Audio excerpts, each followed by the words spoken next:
Would you rather have $1 million cash sitting in front of you right now or $50,000 a year for the rest of your life? Well, I know the answer and you will too shortly. My name is Steve Harbaugh. I'm a real estate investor and we're here on this beautiful island in Exuma, Bahamas. You may be hearing some saws around here and hammers. It's because I am in the real estate project of my lifetime. But my journey did not start here. For me, it started in a very rural area of Harrisonville, New Jersey. I didn't do well in high school. College was not promising for me. But I had that burning desire inside to conquer money and figure out how to control it, right? Because it does control everything in our lives. I used to watch these late night infomercials on real estate, and I remember a book that I picked up that changed my life forever. This book introduced me to facts, figures of real estate. It changed my life. It lit the spark inside me to buy my first $70,000 property and here a private island in Exuma. So why did I write my own book and why do I do these videos? I enjoy it. I love teaching folks on how to get into real estate. One of my favorite things is to go back to my old high school and motivate the young people starting out. So many of you have questions in the comments. I personally take the time to answer all those. I structure deals for you guys. I personalize plans on how to get into real estate. I remember when I was writing my own book, I wanted to quote the book that I first read. I tracked down the author, older now, but I got a hold of his wife. She said he would love to talk to you and said he would give me a call the next day. Next day, a Salt Lake City number pops up on my phone. Marco Harrelson was on the other line. I was so proud and jittery at the same time. Why? Because this man changed my life forever. I can't imagine how my life would go if I didn't pick that book up.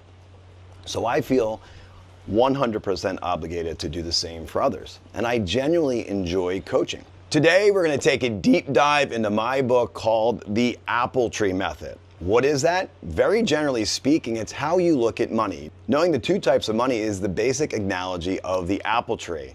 And this is how I want you to look at real estate from here on out. I'm not a bright guy. I need visuals. I need a lot of metaphors. And I look at the apple tree as the asset. And the apples that fall from that tree is the income that's produced. Don't cut the branches down. Don't whack away at the tree. You can eat all those apples that the tree produces. In addition to that, I'm going to show you how to snowball those properties to get your first apple tree. We're going to take a very detailed deep dive into why real estate is one of the best ways to grow a passive income stream. I'm going to show you every one of my deals that I've ever done. And the most important part of this book is a section at the end. You have a burning desire. I'm sure right now you're watching these videos, you're getting excited, you're going to get educated, and the minute that you stop watching the video and you go out into the world and make your first phone call that doesn't go so great, or look at that first property that doesn't go so wonderful, you're going to start to doubt yourself. You might create a bad attitude. You're going to lack perseverance. You're going to have fear and doubt. It's called mindset, and it's so very important to master this. I'm going to go through every one of these mindsets. Decision, attitude, action, belief, fear, doubt, perseverance. Every one of these mindsets, I will give you real life exercises that you can do to train your mind to overcome them. It's not just fluff. I once read that success is 80% hard work and 20% mindset. I'm here today to tell you it's the complete opposite. It's 80% mindset and 20% hard work. Take it from me, I'm lazy, but I was instilled with a very good attitude. That's the only way to succeed. Let's get started. What if I told you don't get a job and don't save your money? Most of you would think I was crazy, right? But stick with me. First, ask yourself, why do we all take jobs on in the first place? Usually, the goal is to make a decent living. As I do this video today, it comes around $75,000, $100,000 a year. We've been told that if we pay our bills and we save along the way, 40 years later, we can retire with a passive income stream from our savings. That's the goal for everyone, right? But that's the slow path to retirement. There's a much faster and more efficient way. Trust me. Okay, I'm not telling you don't get a job. You're going to need one. In this video, I'm going to share with you what to do with the money you earn from both paths, active and passive, and how you should invest it along the way. When I say don't save your money, I'm not telling you to blow it on any old purchase. What I mean is that saving your money in the bank, it removes the opportunity for investment. Keeping all your money in the bank limits your power to build wealth through assets like real estate. Everyone wants to make more money and retire early, but a lot of people believe that those skills required to do that are out of reach. But they're not. When people feel this way, they're simply unclear on the hows and what's investing. I love this graphic. Without this knowledge, you'll go around and around in your head like a dog chasing your tail, going nowhere fast. Sound familiar? In this book, I'll walk you through examples of how to buy and what to invest in. You'll learn about real estate life deals that I made, and you'll understand the hows to do it and the whys. But I have one question for you. Will you do it? If you instantly said yes, wait a second. Picture yourself right now signing that contract on your first deal. Scary? Exciting? Both? Just go for it. Take that leap. That's how someone begins to change their life. Imagine being 80 and having never taken the chance. Those opportunities would be lost forever. Time slipped away. This may feel like a terrifying journey, but never experiencing financial freedom is even scarier. So what do I say? Go for it. Real estate is the easiest way to manipulate money and make a significant profit in a short time. I came up with that quote. I love it because it is so true. From a young age, I dreamt of starting my own business. I wasn't dreaming of becoming a billionaire, soaring around in a private jet, but I did dream of a guaranteed passive income. I was overwhelmed by the thought of having to go to work every day and pay bills every month. That wasn't the future I wanted for myself or my family. Then I thought to myself, how great would it be just to have $1,000 a month coming in automatically? $1,000 a month seemed like an achievable goal at the time.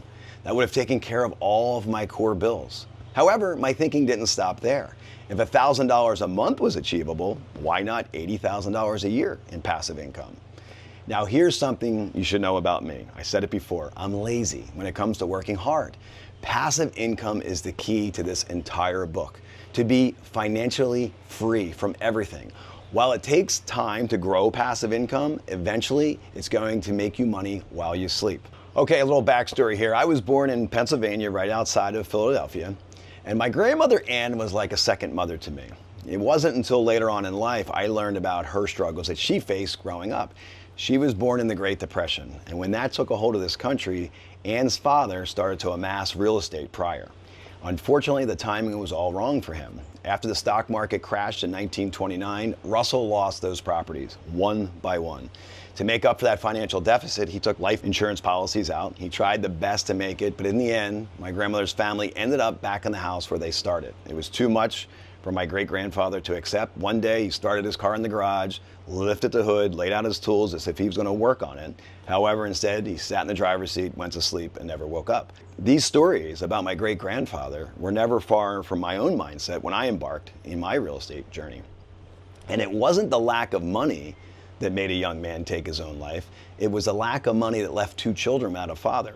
All I could think of is if I could just get this evil money shit out of the way, I could enjoy my life and pave the way for my very own happy family.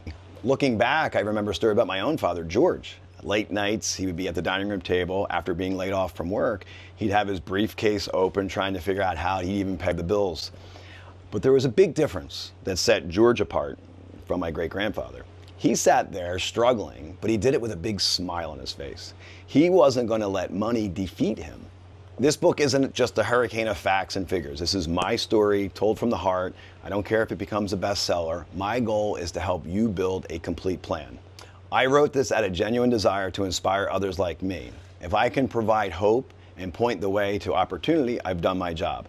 It's a possible future for you. Whether you're just starting out or you've been putting it off for years, all that matters is that you want to supplement your current income and maybe, just maybe, replace it one day. This is the book that I wish I had when I was starting out. One that just cuts through the BS with real examples. Why my story revolves around real estate is not the only path to passive income. Even if you're not heavily interested in real estate, the core of my lessons remain the same. However, real estate was the route that best spoke to me. There's a quote from Andrew Carnegie that always stuck in my head. 90% of all millionaires become so through owning real estate. More money has been made in real estate than in all industrial investing combined. The wise young man or wage earner of today invests his money in real estate.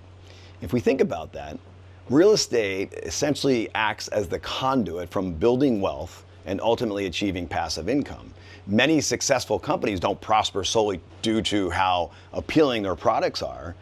Honestly, not many of us would be enthusiastic right now if we had a toilet manufacturing business. Nonetheless, that toilet business could eventually evolve into a distribution enterprise, paving the way to substantial wealth and passive income. So consider this, you're the CEO and real estate is your product. That's the way I see it. Real estate is the simplest way to manipulate money and make a significant profit in a short period of time. Trust me. When I picked the path of real estate, I dove in head first. I learned as much as I could from many different sources and people as possible. As you'll soon learn, late night infomercials were one of those resources for me. Today, however, the same knowledge might be gained from social media reels or podcasts. Some things, though, always stay the same. Even the best courses out there, the best books, can sometimes miss the details. The fundamentals are not there. The specifics, the experience are often lost. This is why I wanted to provide a one-stop read for everything that you need. Over the years, many people have told me, Steve, you should write a book on how you got started and how you got to where you are today. I hear it all the time in the comments. For many years, my response was, yeah. But I finally hit me when I thought about everyone just starting out. All those kids in high school who desire to make their own way in the world, or that person in their 30s or 40s who finally wants to bet on themselves instead of the traditional corporate career route. It all clicked with a method, my method, the apple tree method. I've divided this book into clear sections that serve as a guide. The introduction has grounded you in who I am and my goal for this work. And then there's part 2, the tree, I call it. We will take you through the most important properties of my life that came together to create a sustainable passive income stream. And part 3, the orchard. We'll dive into what I learned about the mindset needed to create goals and what comes after each moment of success. All right, guys, education and research, chapter 1, until you learn the difference between active income and passive income, you'll never reach true financial freedom. People don't know money. When people tell me they want to get into real estate, I always ask them why. Usually they keep it simple, because I want to make money. I say back to them, what kind of money do you want to make? They think it's a trick question, but it's not. The truth is, it's so simple that people just overlook it. I have one question for you. Would you rather have $1 million sitting right in front of you or $50,000 a year for the rest of your life? What did you decide? I'm confident, like most, that you picked the $1 million option. You'd be rich, right? Imagine all the stuff that you could buy. Fewer people would take the $50,000 a year for the rest of their lives. You can't buy a house or a sports car with $50,000. But the problem is with the $1 million option, many people would spend the majority of it incorrectly. Just look at most lottery winners. They go broke after a few years. They even made a TV show about it. But $50,000 a year for the rest of your life is far more valuable. Why? Because it never goes away. That $50,000 a year option is ongoing. It's passive cash flow. And the value of ongoing cash flow is the essence of passive income. It's money that works for you. Passive income is the money you make in a way that requires little to no daily effort to maintain. Some passive income ideas, like renting property, take time to build, but they will eventually make you money while you sleep. Picture a mature apple tree with plenty of ripe apples hanging from those branches. Let's think of that tree as the $1 million option. If you spend any of that money, it's like snapping the branches off the tree. Instead of graciously and wisely eating all those apples as they fall, think of passive income. Using or spending an entire branch at once destroys its future potential.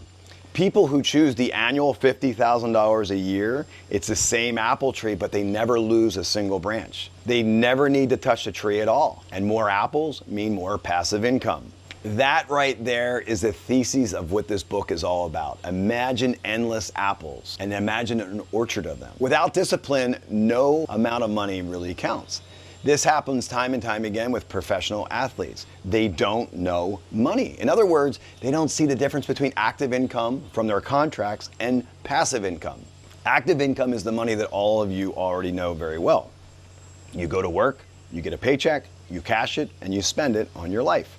Passive income, on the other hand, is the apple tree I've described. It's money that works for you. And until you learn the difference between active income and passive income, you'll never reach true financial freedom. This is so incredible to understand, so please don't forget it. The apple tree will be our organizing analogy throughout the rest of this video. The tree is the asset, and the apples represent passive income.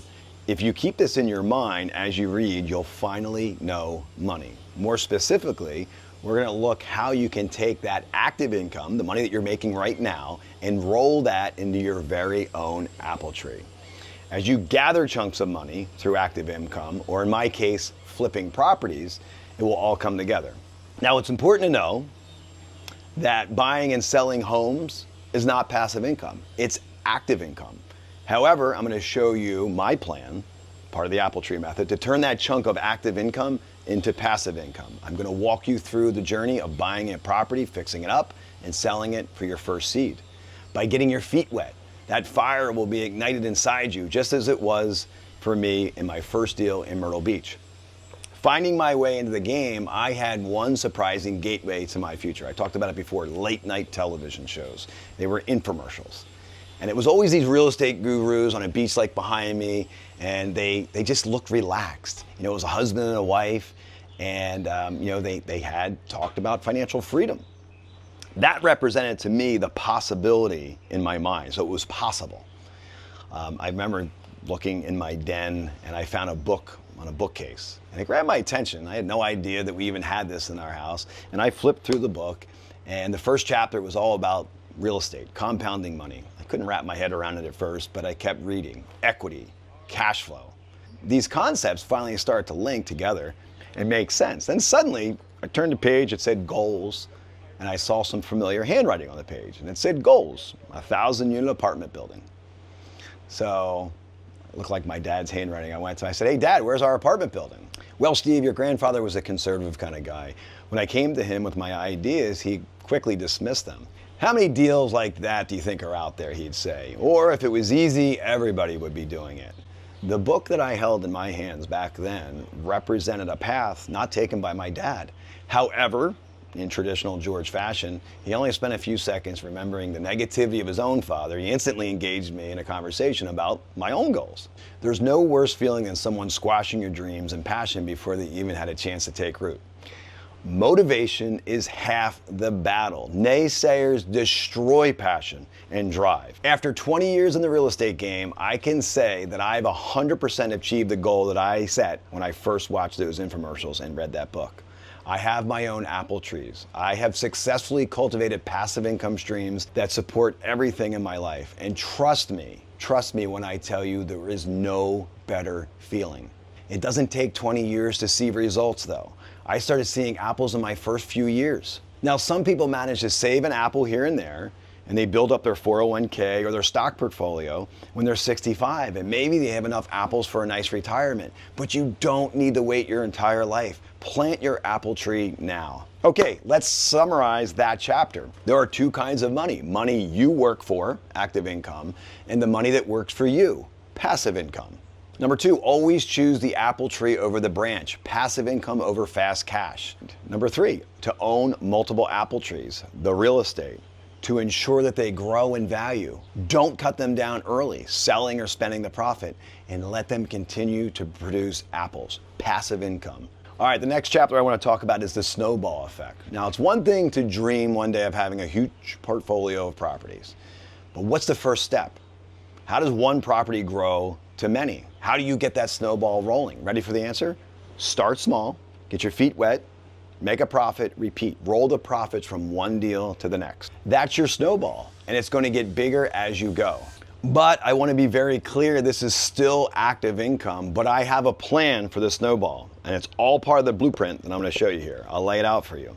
If passive income is your goal, just know that it's a dual road process. Let me explain. If you're young, then you're either in college headed towards a career or starting your first job. If you're older, then you have a job and you need to keep it. Either way, the first step is sadly gathering a primary source of income. That's why I like to picture active and passive income as two parallel roads. Here's a very simple analogy of passive income. I call it don't spend Grammy's money. Both of my kids got $20 from their grandmother, and I told them, I said that you can spend it on whatever you want or you can make money with it.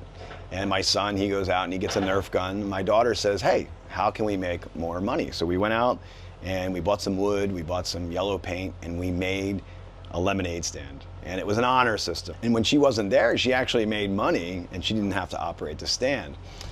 She ended up getting $40 one day. We took out whatever the expenses were for the lemonade, and she netted like $10.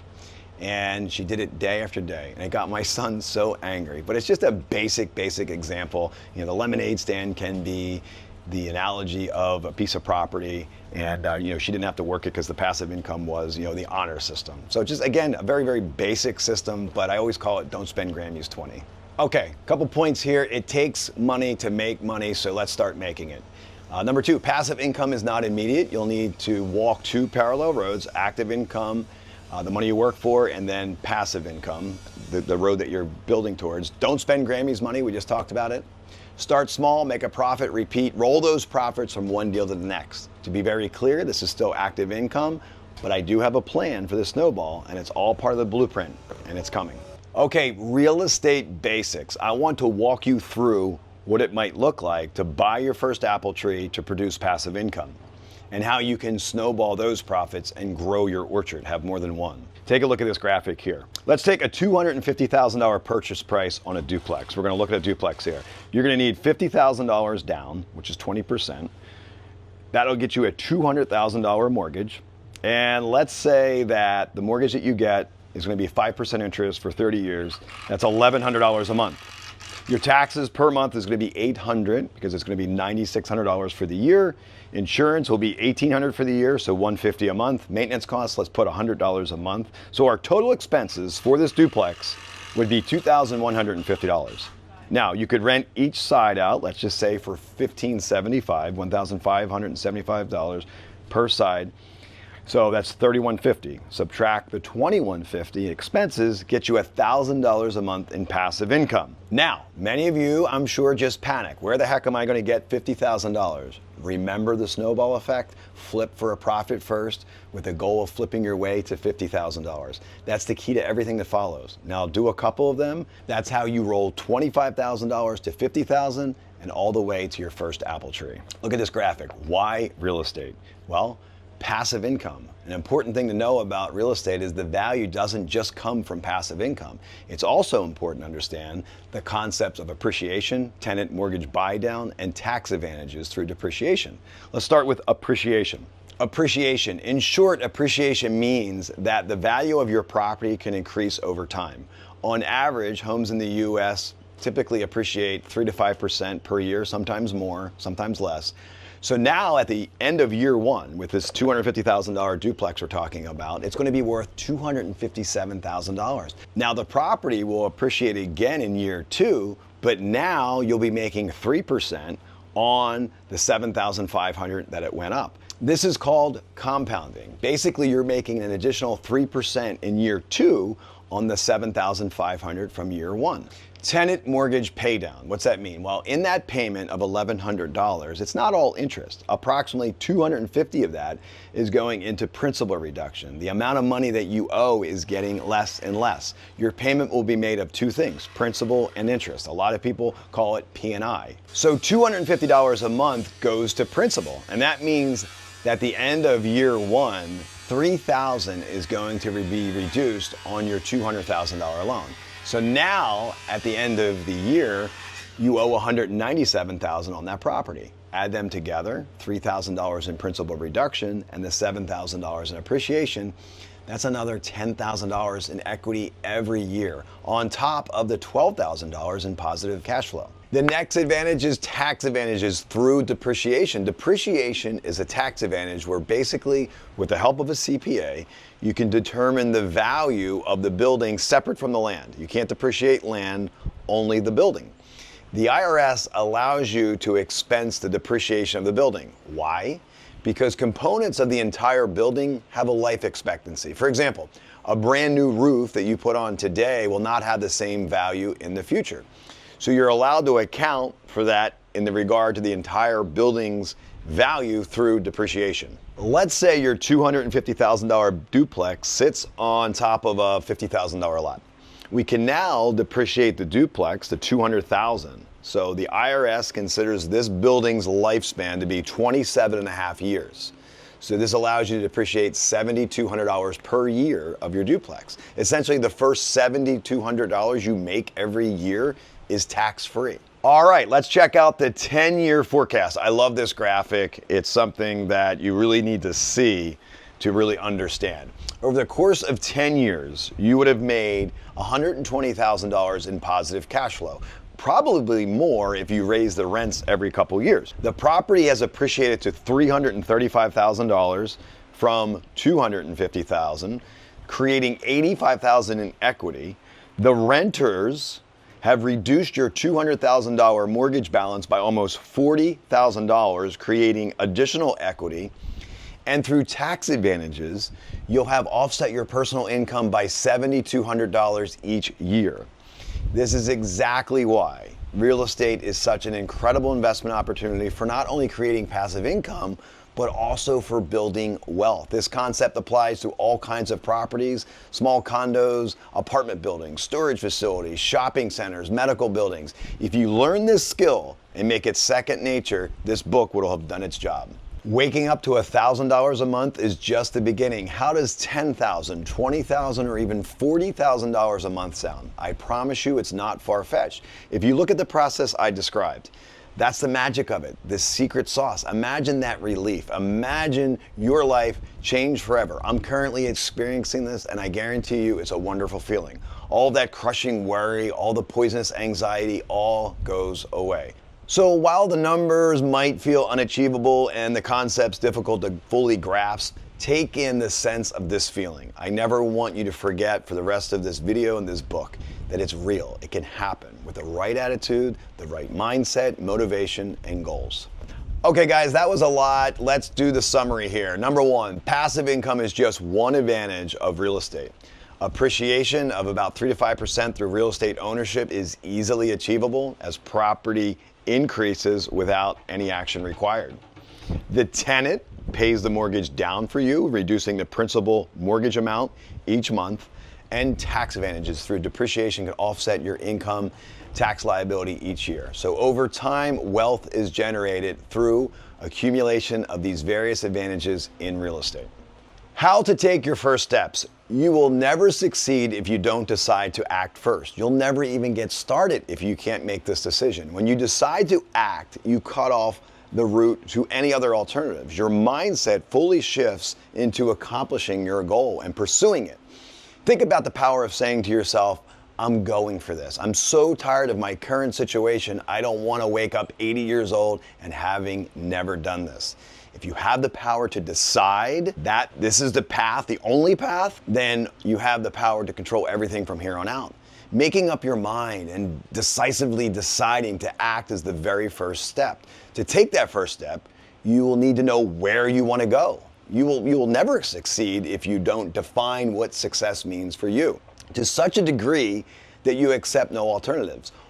Once you do that, once you know where you want to be, you can work backward from there.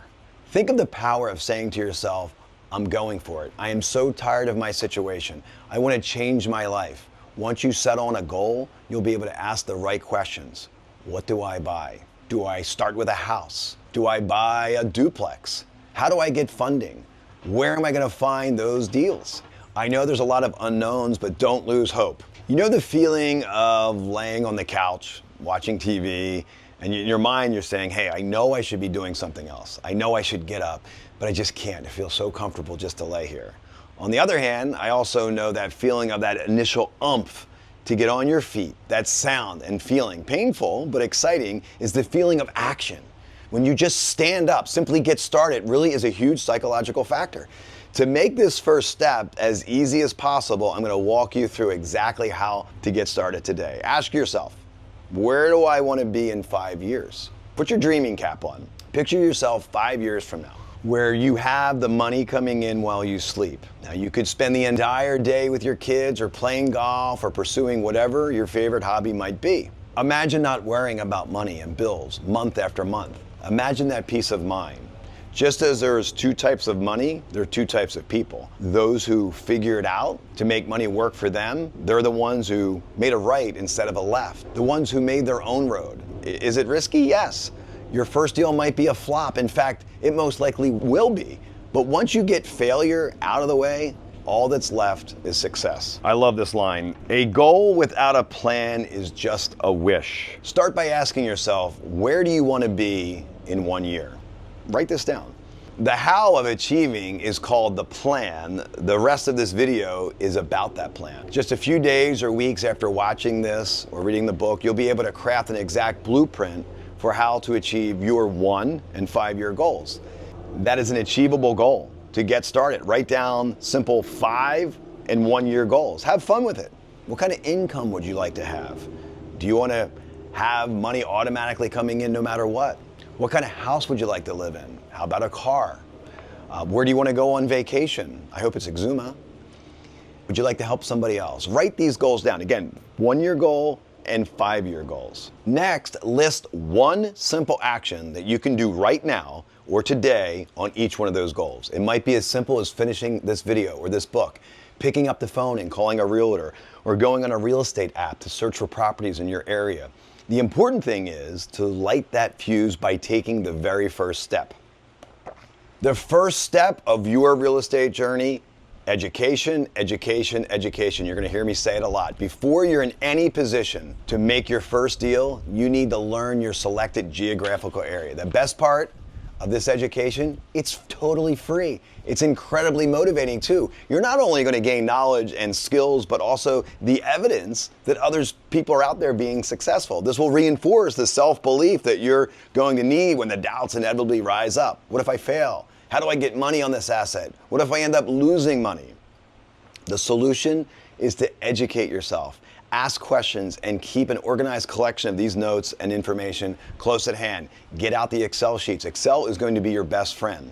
Start by outlining the limits of the area that you're most interested in within your town and the surrounding towns. It might take a couple of months or even a year before you end up making your first deal, but that's okay. You need to familiarize yourself with the purchase prices and comparable sales, really to develop this confidence. You'll catch yourself saying, it's a good thing I didn't end up buying that property that I looked so attractive my first month. After months of research, you'll be able to see where everything stands in the current market.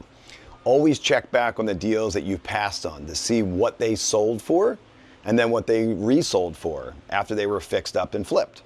So step 1, make some calls. Pick the phone up and inquire about a property in the area that you're interested in. This doesn't cost a thing, but it gets the ball rolling. It pushes you right past your limiting belief that you're so far removed from the situation. Stop questioning whether you can afford it just yet. You're not buying it, you're simply shopping around. You might be thinking, but I need money or a loan to actively seek properties to purchase. Remember, you're still in education mode, researching, learning.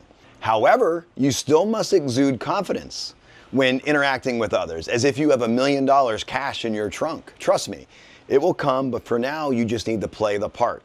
You'll be surprised by what you learn from the very first phone call. Here's some questions that you should ask. What would this house be worth if we fixed it up? What have other homes in the area sold for? What homes are listed now that are fixed up? This is a great way to look at them. Have any other investors flip homes in the area? Do you have listings coming up that aren't on the market? Ask your realtors. They'll tell you the names of a person or an LLC that's highly active in your area.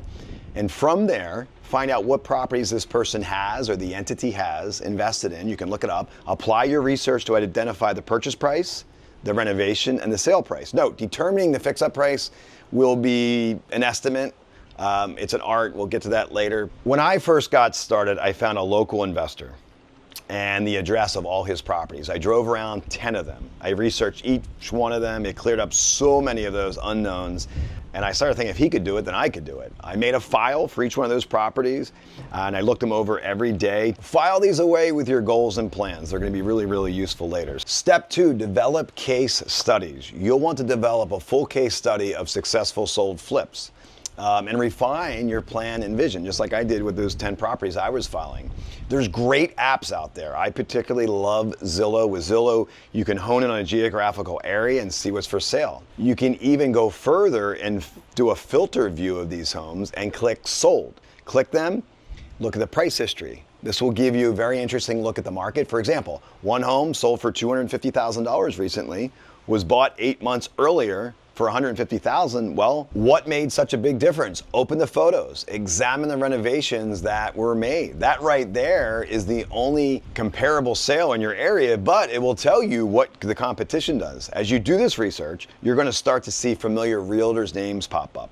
Once you've done this for about 15 or 20 properties, you're going to notice some patterns. Pay attention to the purchase price, and then pay attention to the sale price or the out sale price. Let me give you a little tip here. When you start seeking properties, I recommend properties that only require cosmetic repairs like paint, carpet, some landscaping, maybe a kitchen facelift.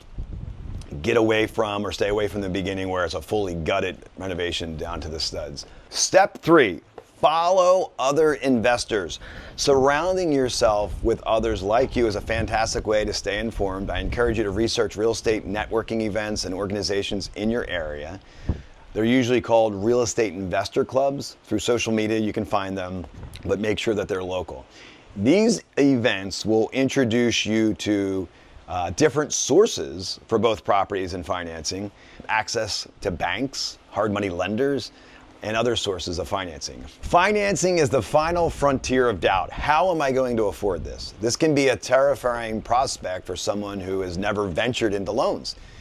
Meeting banks and hard money lenders before engaging with them, it's a great way to get a lay of the land, learn their thinking, and figure out the best way to work with them and continue your real estate journey. The importance of education. Education, like everything else in this journey of passive income, is part of the snowball effect. I picked up a small snowball when I read that book.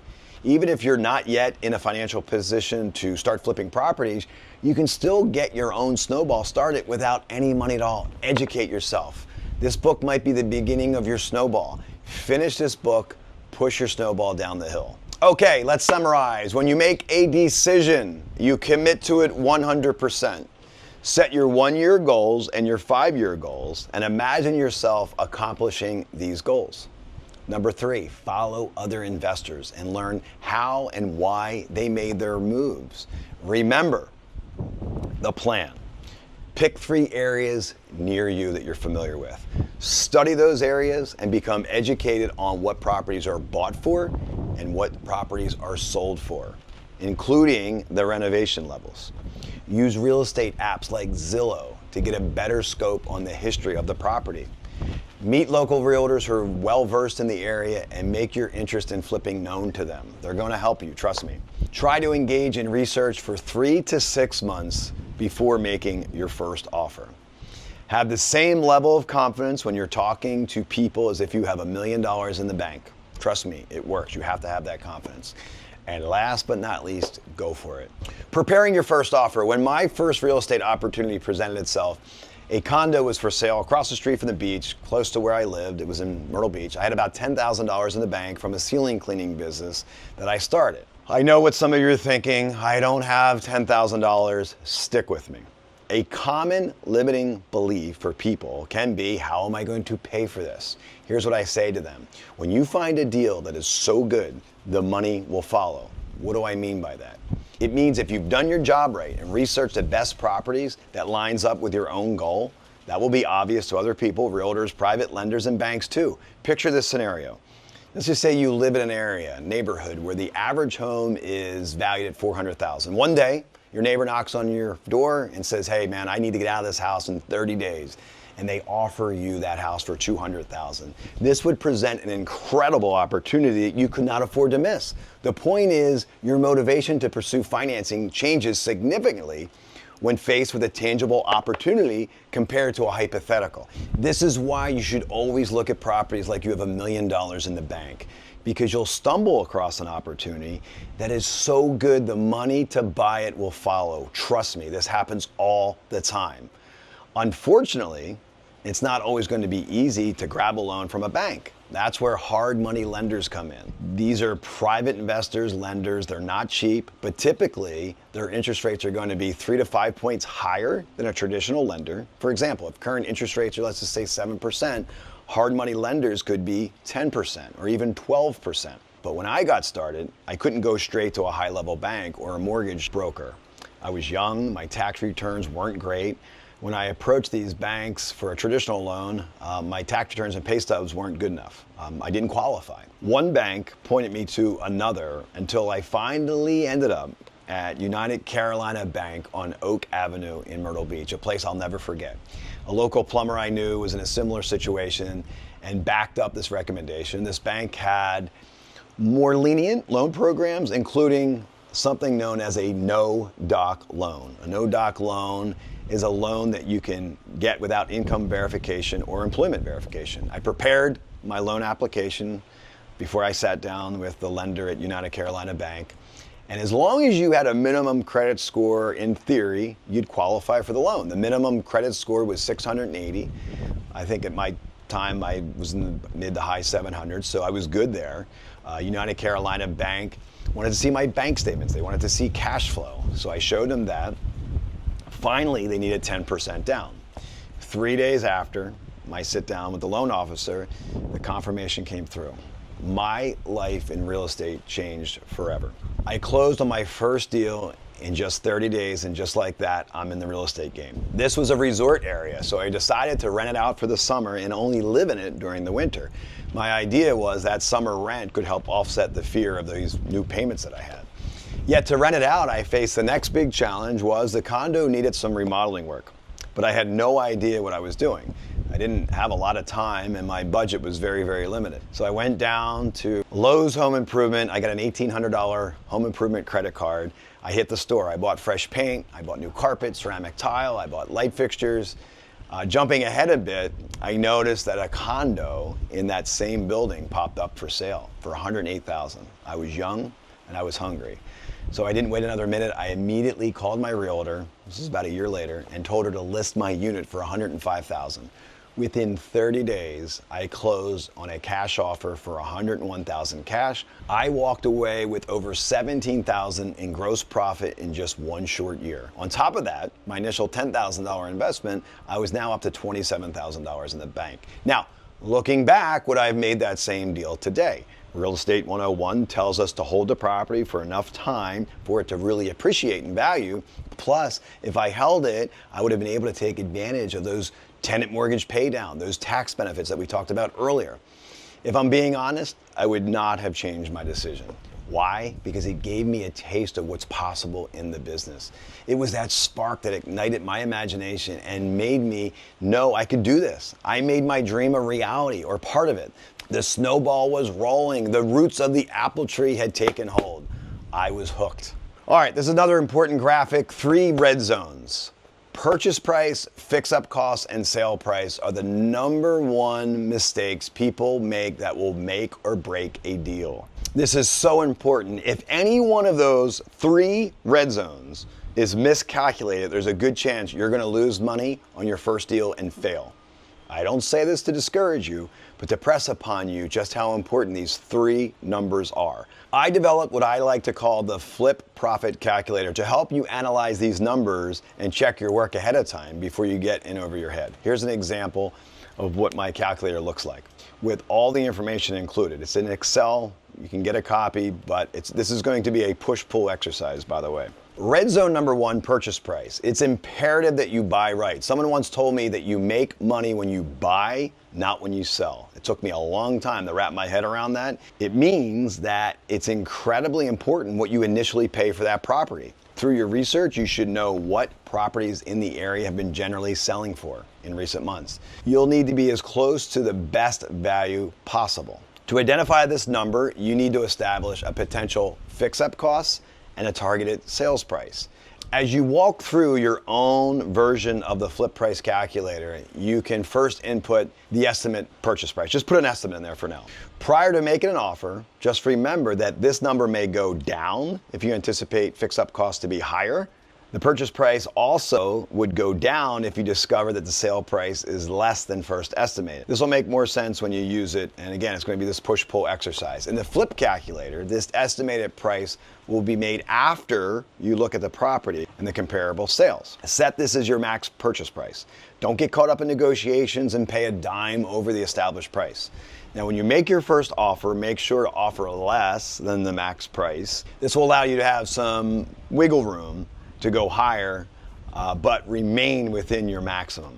For example, if our max price is $200,000, I might begin with a $190,000 offer. If they reject that, I'll increase it to $195,000, then continue to go up in small increments, say $1,000 or $2,000, until you've reached the max purchase price.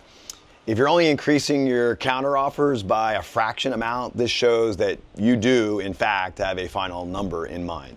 If you do hit your max price and it's still denied, walk away, don't look back, trust me.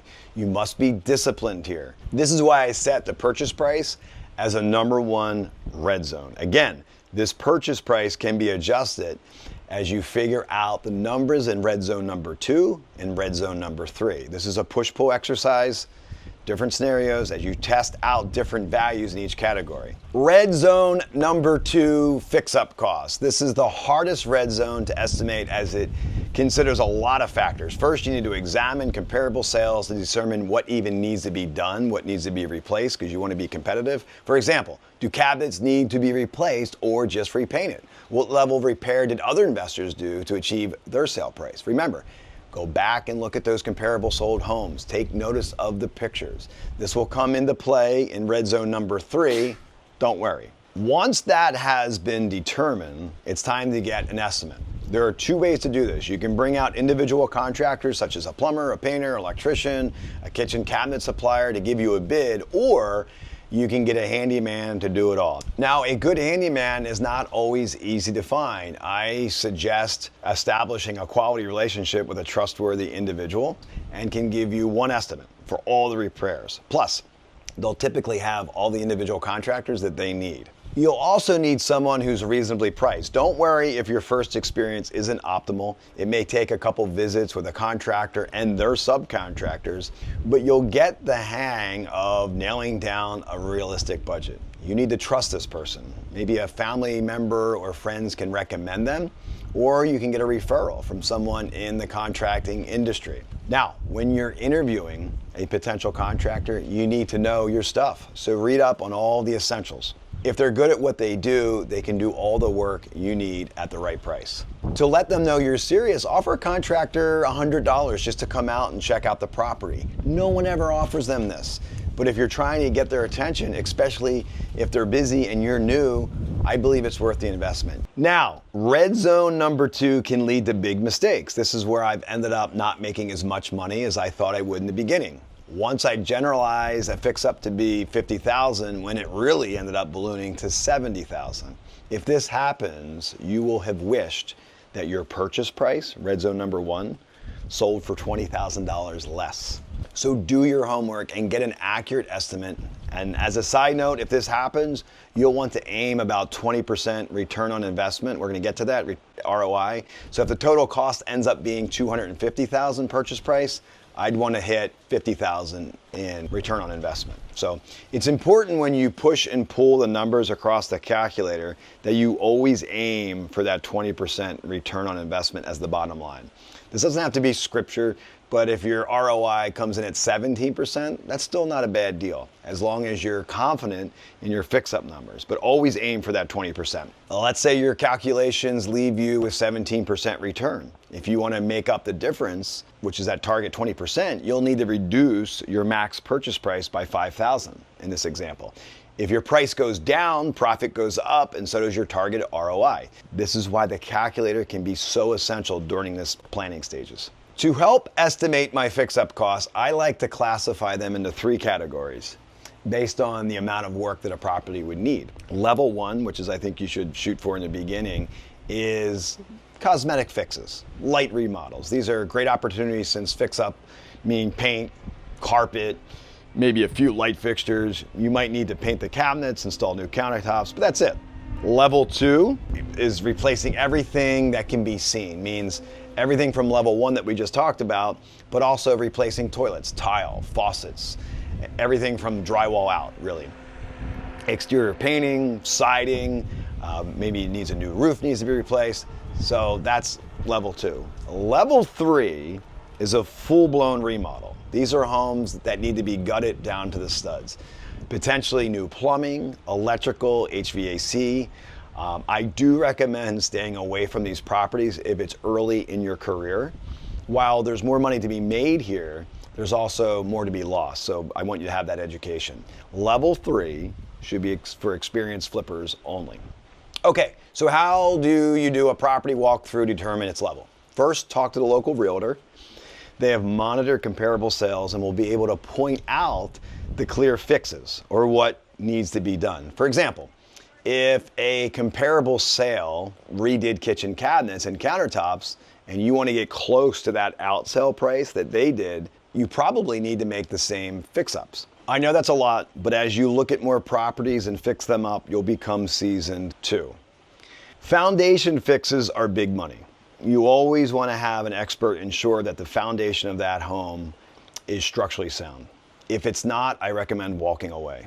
Next, check out the framing. It's difficult as it's all covered with drywall and siding, but basements can be particularly useful at that stage. Check out all the joists underneath, the wood plates that sit on top of the foundation.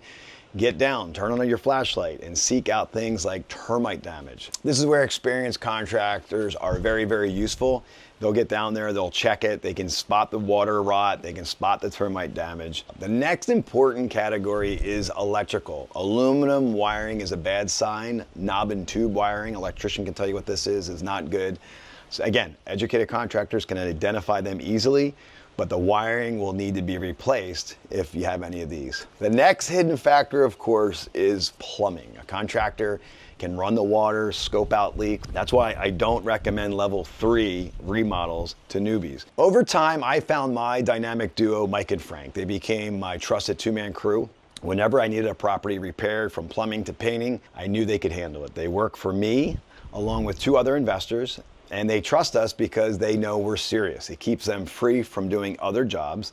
I value their time and their knowledge. I also encourage you, when you successfully flip a property, say you make $30,000, give your own Mike and Frank a $1,000 bonus each. It's a little thing that goes a long way, trust me, and it keeps them loyal. And here's a tip. One of my secrets is to add a little high-end custom home feature, for example. It doesn't cost much to add a feature wall of shiplap or some eye-catching trim. I tend to like shiplap behind the TV feature wall in the living room. Standing out is worth the small cost. But remember, the goal here is to flip your way to your first apple tree. Red zone number 3, sale price. Last but certainly not least, the sale price projectant is crucial in this formula. Many think that it's just an opinion. I think this property will sell for X.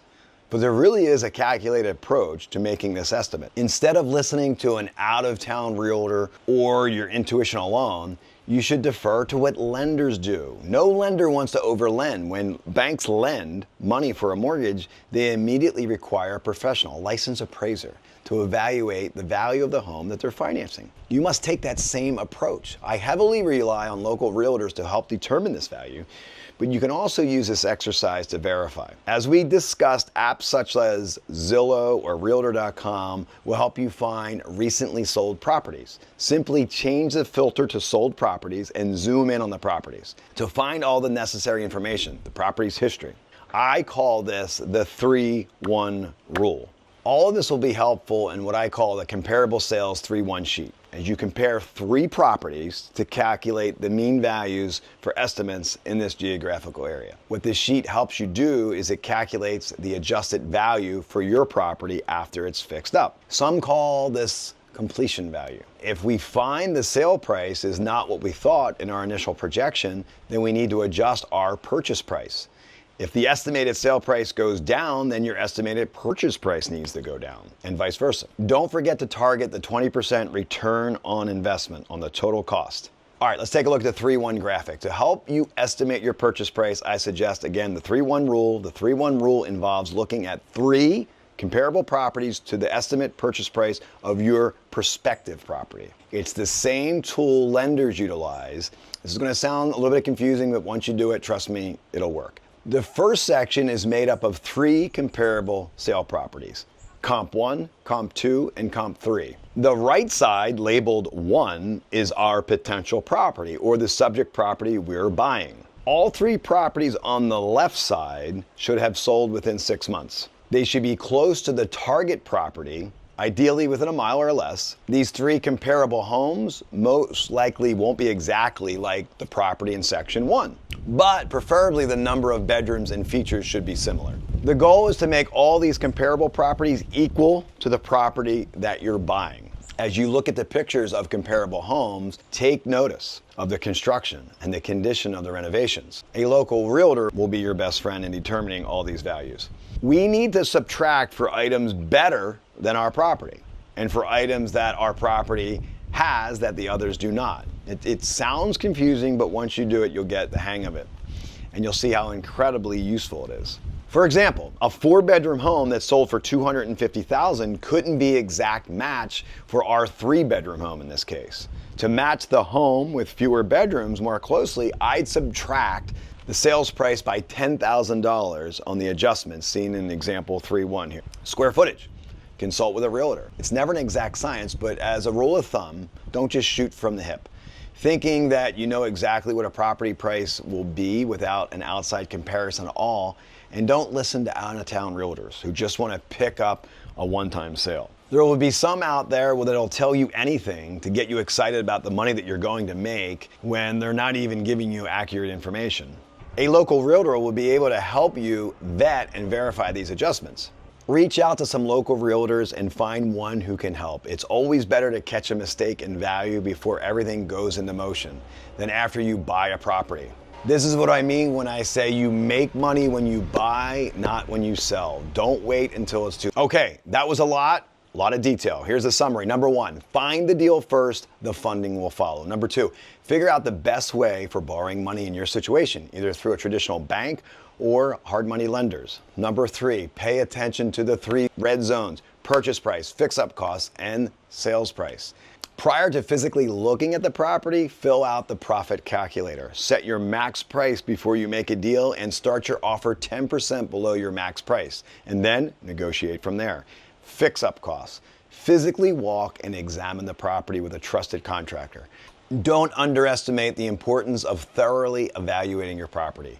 Know the 3 levels. Level 1, cosmetic fixes. Level 2, replacing everything that you can see. And level 3, a full-blown remodel. Unexpected fix-up costs will always be part of the deal, so build your contingencies in early in the plan. The best contractors are not too expensive, but they're not too cheap. Sales price. As you go through the 3-1 comparable sales exercise, explore and adjust the numbers now, not later. Speak with a local realtor to vet your estimates, and then verify on your own with the 3-1 comparable sheet. Remember the goal of the apple tree method. This is what this whole book is about. And I love this graphic right here. First, learn the 2 types of money: active income and passive income. Number 2, use the methods in this section to flip your way to snowballing, that initial investment into a larger chunk of money. Understand that this is still active income. And number 3, once you have that large chunk, it's time to roll that snowball into your apple tree, a passive income producing property. So that's my method, right? How I did it was I did some flips and I rolled that snowball, and then I had a chunk of money. I'm going to show you about that next chapter, what we did. And we took that chunk of money and we rolled it into an income producing property. Love this graphic. These are actual properties that I had here. I had that condo that we talked about, right? And then I flipped only 3 properties after that. I took 20, I took 40, and I rolled it to $60,000. And then I hit my first home run, 8 North Marion Avenue, and I walked away with a little over $200,000 that we're going to get into. Obviously, that wasn't all profit because we rolled this. And that moment is when I realized what that money could do for me when it comes to passive income. That was section 1. We call it the roots. It was all about education and research. The next part of this book I call the tree. So let's get to it. These are the properties that I snowballed into my first passive income property, my first apple tree. Hard money lending. After my first venture into real estate in Myrtle Beach, I took a little bit of time to make my next move. I actually physically moved back to New Jersey. Now, adapting to market conditions is a requirement when you arrive in a new place. For example, I wasn't going to be receiving any no-doc loans this time. I was incredibly disappointed when I realized these weren't a permanent fixture when it came to financing. However, unfortunately, since I didn't have stable history of tax returns, I couldn't qualify for a regular mortgage either. This led me to my first local home show. Now that might be a surprise to some people. A home show isn't typically a place where you'd find a private investor. However, this is just another lesson in going into everything with an open mind. By asking a lot of questions to mortgage brokers. And one in particular, he taught me a lot about financing and fixer-uppers. He says, listen, I know a trustworthy money lender. Have you ever worked with private money before? If you tell someone you're considering working with private money, right off the bat, they'll probably judge you. You'll hear, are you out of your mind borrowing at 12%? My brother just got 7% for his house, and you're crazy for paying 5 points over. When you're considering whether to work with a money lender, ask yourself this question. Do I walk away from this deal because I don't want to deal with the high rates? I know my answer to that. No, you 100% do the deal because you have a way to secure that money. If your research laid out in chapter 4 is thorough, the source of money doesn't actually matter in the end. When you do this, you can move with confidence because you know you can deal with the higher fees. Even if you make $40,000 profit and lose 50% due to your loan agreement, that's still $20,000. What's the alternative? Zero? The hefty fee sucks, but it's a temporary stepping stone. Hard money lets you get into the game. I was able to take that $20,000 profit on average across 3 of my earliest flips in New Jersey, and I rolled that to $60,000. Check out this graphic. Love it. Compare this to not doing anything. Let's say these free properties took me 12 to 18 months to purchase and sell, which they did. So in a little over a year, you could have nothing new in the bank, no experience in investing, and your butt's still on the couch from making the initial move. Or you could find yourself in a new, unique position with more money in the bank, an invaluable experience under your belt. Who's the clear winner here? Hard money breakdown. Let's break this down and we'll walk through the components. Another great graphic here on hard money. This is going to be a lot, but just stick with me. Let's assume a property costs $100,000 and it requires $30,000 worth of improvements for a total of $130,000. The down payment required by most hard money lenders is about 5%. So that's $6,500. They would fund the purchase price of $93,500 and your down payment of $65,000, totaling the $100,000 acquisition for the property. So all the acquisition money, which is the buying money, is all covered. But then we have the fix-up money. To cover that, the lenders typically will match dollar for dollar. In this case, we need $30,000 for the improvements. Finally, the lenders will add to the mortgage what you owe, the 10 points. They're going to charge 10% fee on the loan equaling $12,350, 6 months of interest, which is $6,175, for a total of $142,000. Let's assume the selling price to be $180,000. Once you account for the realtor commission and the selling closing costs, your estimated profit on this property will be $36,000 without lender points and interest. Between the lender's interest and their points, they would take half of the profit. You'd eventually make $36,000 upon resale on this property. However, you only walk away with $18,000 of that. Now, when I mapped all of that out and I saw that final amount in front of me, it didn't exactly make me smile. And aside from the money, I was definitely the one carrying the burden here. However, I wasn't going to turn this deal down just because of the private money fees. And after all, after 3 properties, I had a nice $60,000 snowball. Change flaws into assets. This was a property that I did. It was, I think, my second flip.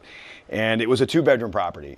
Typically, do not buy a 2-bedroom. But when we were there and we looked at it, the front bedroom was very large, and we were able to subdivide that and make 2 12-by-12 bedrooms, which is great.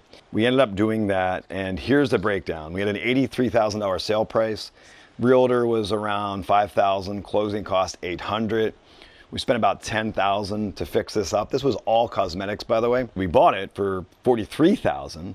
And we had some hard money lending in there. So we made around $19,000 off that property. So that was one of my snowballs. Okay, that's a lot to remember. A lot of key points that we should look at. Your life and career will not be a smooth one-to-one transaction, right? Remember, I lived in Myrtle Beach, I moved, and I still kept that snowball from the condo and had it ready, saved it for my next flip, which was this 2-bedroom, transferring it into a 3-bedroom. Number 2, adapting to market conditions is a requirement whenever you arrive in a new place. Number 3, don't be afraid of hard money lending. And number 4, look for unique opportunities like dividing a bedroom to add value to a property. That, by the way, was a classic flip, easy in, easy out, and that really built the excitement to keep going.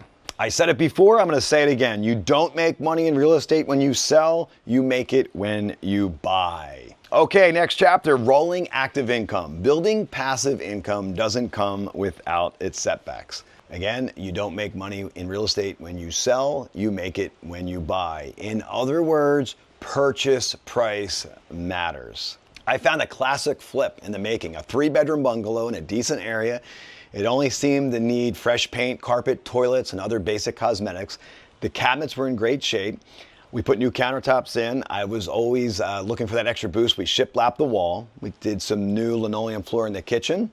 We installed a new vanity top, mirrors, and toilets in the bathroom, new landscaping, fresh coat on the outside, and we put some shutters in. It's always a great accent to add some shutters. While we only made some small changes to the property, it looked like an entirely different house. It definitely had very, very good curb appeal. One unique element, though, was the oil heat system in this house, and it needs to be refilled. And this is typical in a lot of older homes. By now, most houses have gone through renovations. They've been converted to gas, but this still had an old oil tank. Well, the winter approached. I forgot about it. We acquired the property. I didn't really gauge how much oil was in the tank, and we had a very cold winter in January, and we ran out of oil, and the heat shut off, and I was not at that property for 2 days. The pipes burst. All of the hot water baseboard heat from this oil source of heating it burst. I walked in, there was water everywhere, but luckily it was cold, so the water froze, but I had to replace all of the broken pipes. $4,000 that we didn't equate for in our fix-up budget. But I still did very well. We bought the house for $158,000. We had about $10,000 in realtor commission, $1,200 closing costs, $20,000 to fix it up, $4,000 for the broken pipes. We bought the property for $81,000. That was the purchase price and the closing costs. Hard money lenders, now look at this. They charged me $21,000. So I was left with $21,320. So I made just as much as them, and I did all the work. I carried that burden. But again, what was my alternative? Not to do it? I still had 20. Now remember, I had the Myrtle Beach money.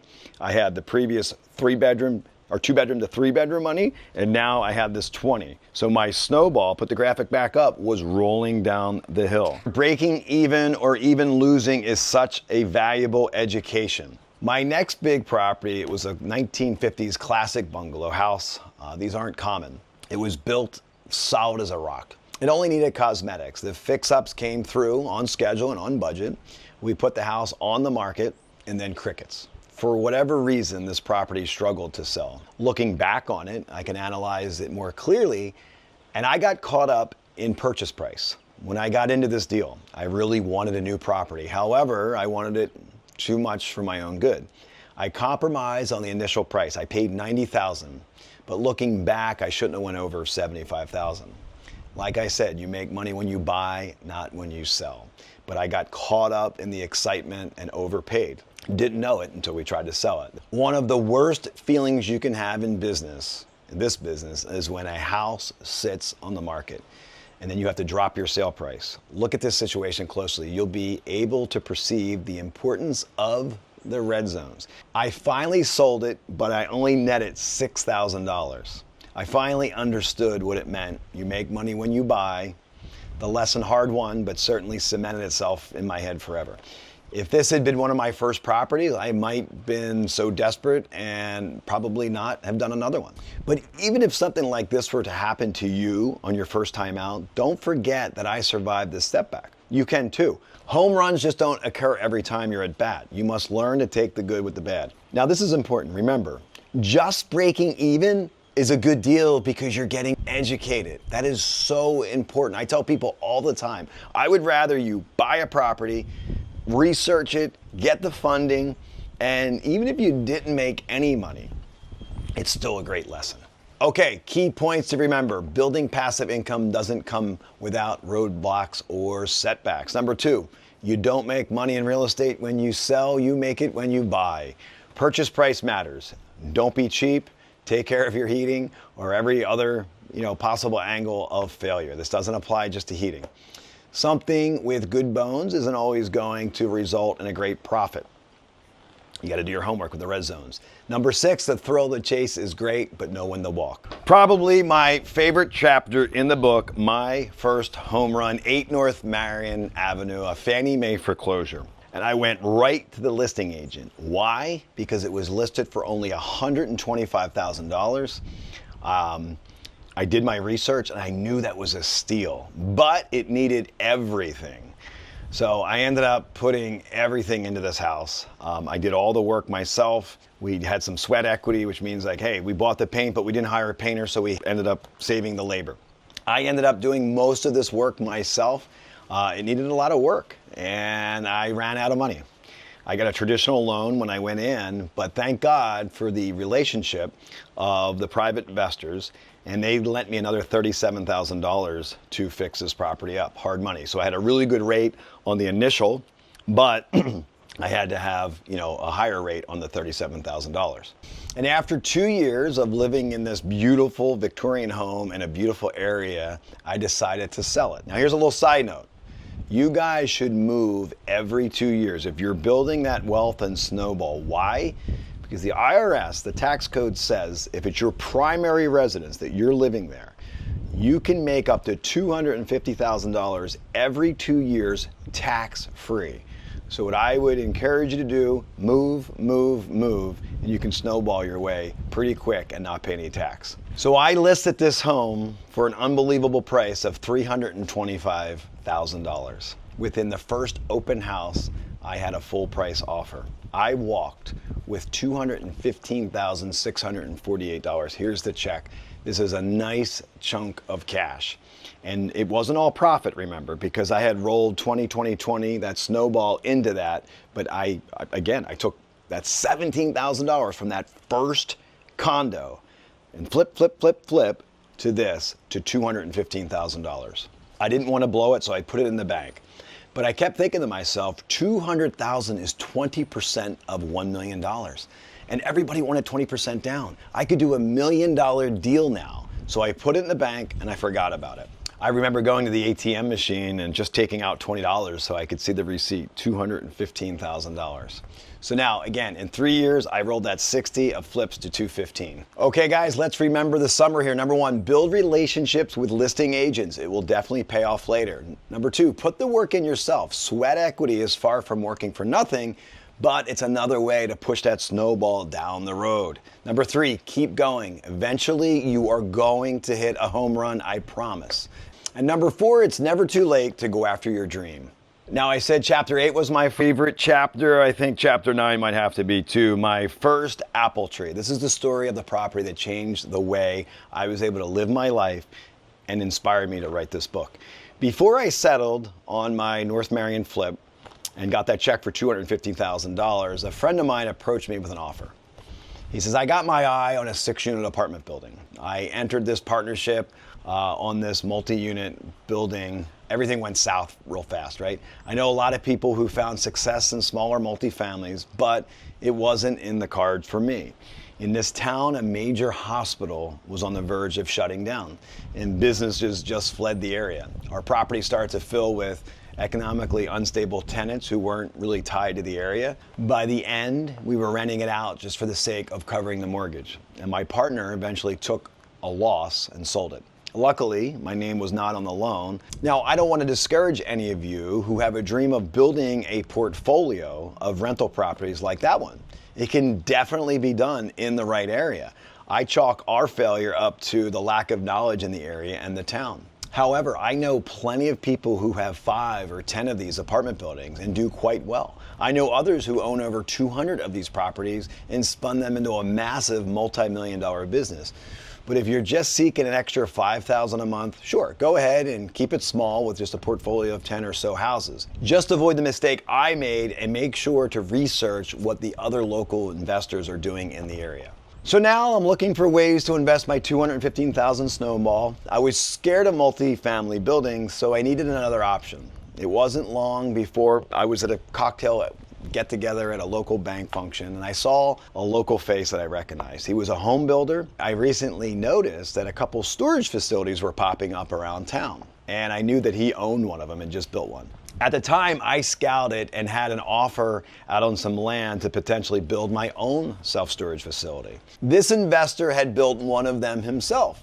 I couldn't restrain my curiosity, so I walked up to him, shook his hand, and I introduced myself. And I said, "Hey, I'm Steve. I'm thinking about making a similar move." He was like, "Excuse me? Storage, what can you tell me about it?" Now, it's important to note that I didn't mention the land that I was already looking at.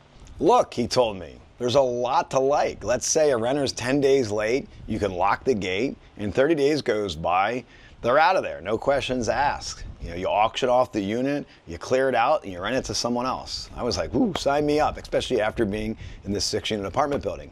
But then he shared some words of caution and discouragement. "Property taxes are brutal," he said. "You got to be real careful." He says, "I'm going to sell mine for a profit because it's just not worth having these taxes eat away my profits." There was a lot of doom and gloom. I picked and chose what I needed from that conversation. He says these things go up easy. I built the whole entire site from empty lot to opening day in about 6 months. And I was like, wow. When I ran everything through my formulas for profits and losses, I saw that there was a path to making real money here.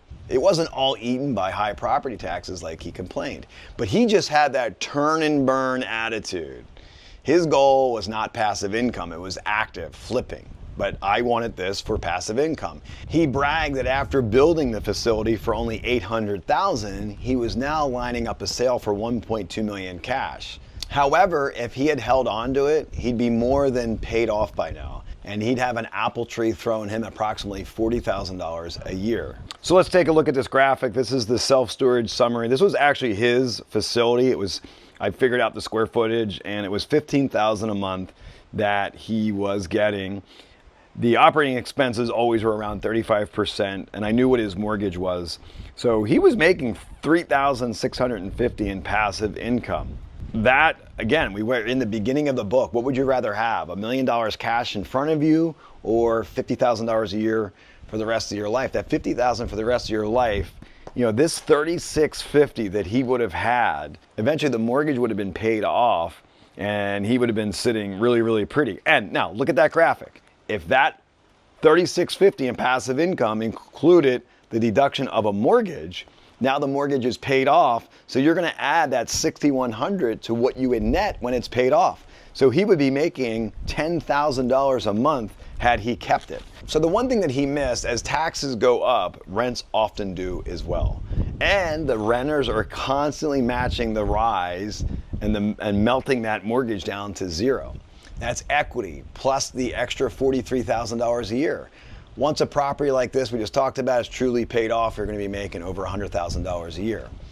That's why I'm thankful every day that I ran into him that night. My fellow storage investor from that gala ended up stuck in the home building business in the Great Recession hit. Every dollar he earned from selling that storage facility, he put back into building lots, and he lost every single one of them in a bad turndown. With my $200,000 still in the bank, I went out and I found a plot of land on the market for $300,000. It was on a main road in a very commercial district. It was in a decent town. It was a wooded lot with a lot of wetlands around it that ran right through the middle. It was scenic, but it was brutal for development, and nobody wanted it.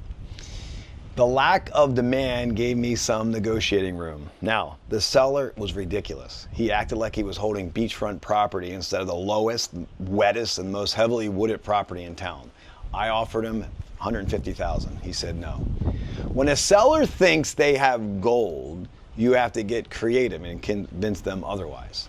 3-4 months of negotiations, I took a photocopy of the site plan and I highlighted in green all the area that I was able to use and all of the area in hot pink that I couldn't use. When I showed the seller that, he realized that he wasn't sitting on gold.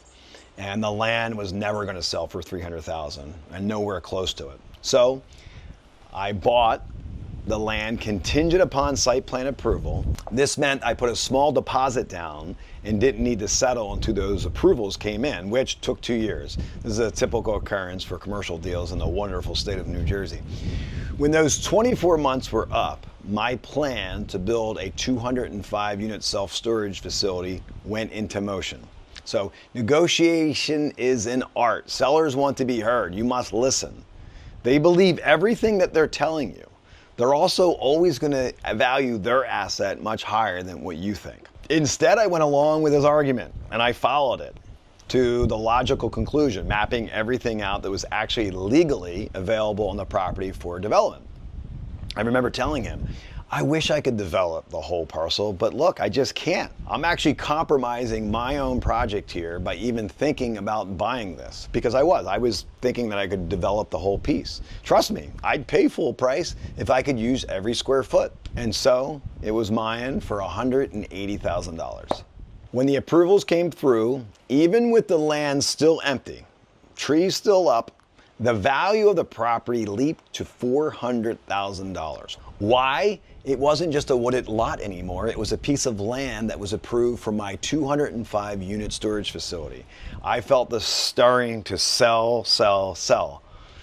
There were already offers coming in because it was publicly announced in the paper. This was incredibly tempting because the sale would clearly be a grand slam if I flipped this.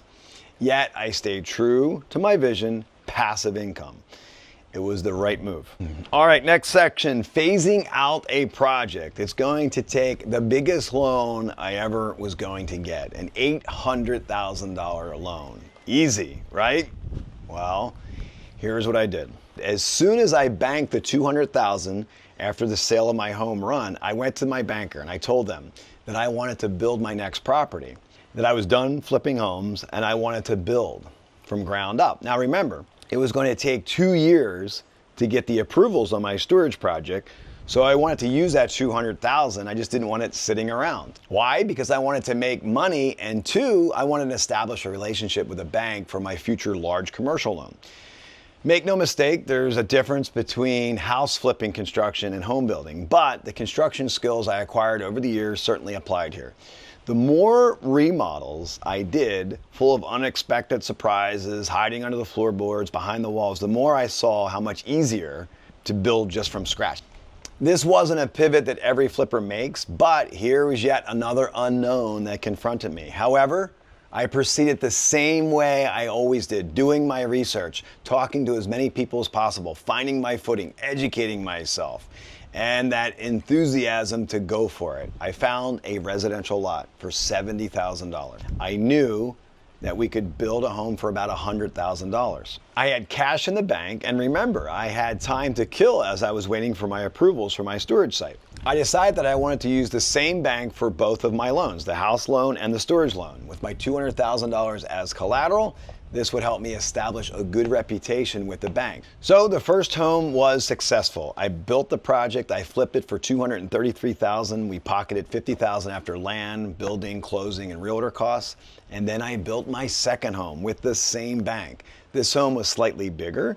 I bought the lot for $72,000. Ultimately, I sold it for $299,000, and we made about a $70,000 profit on that.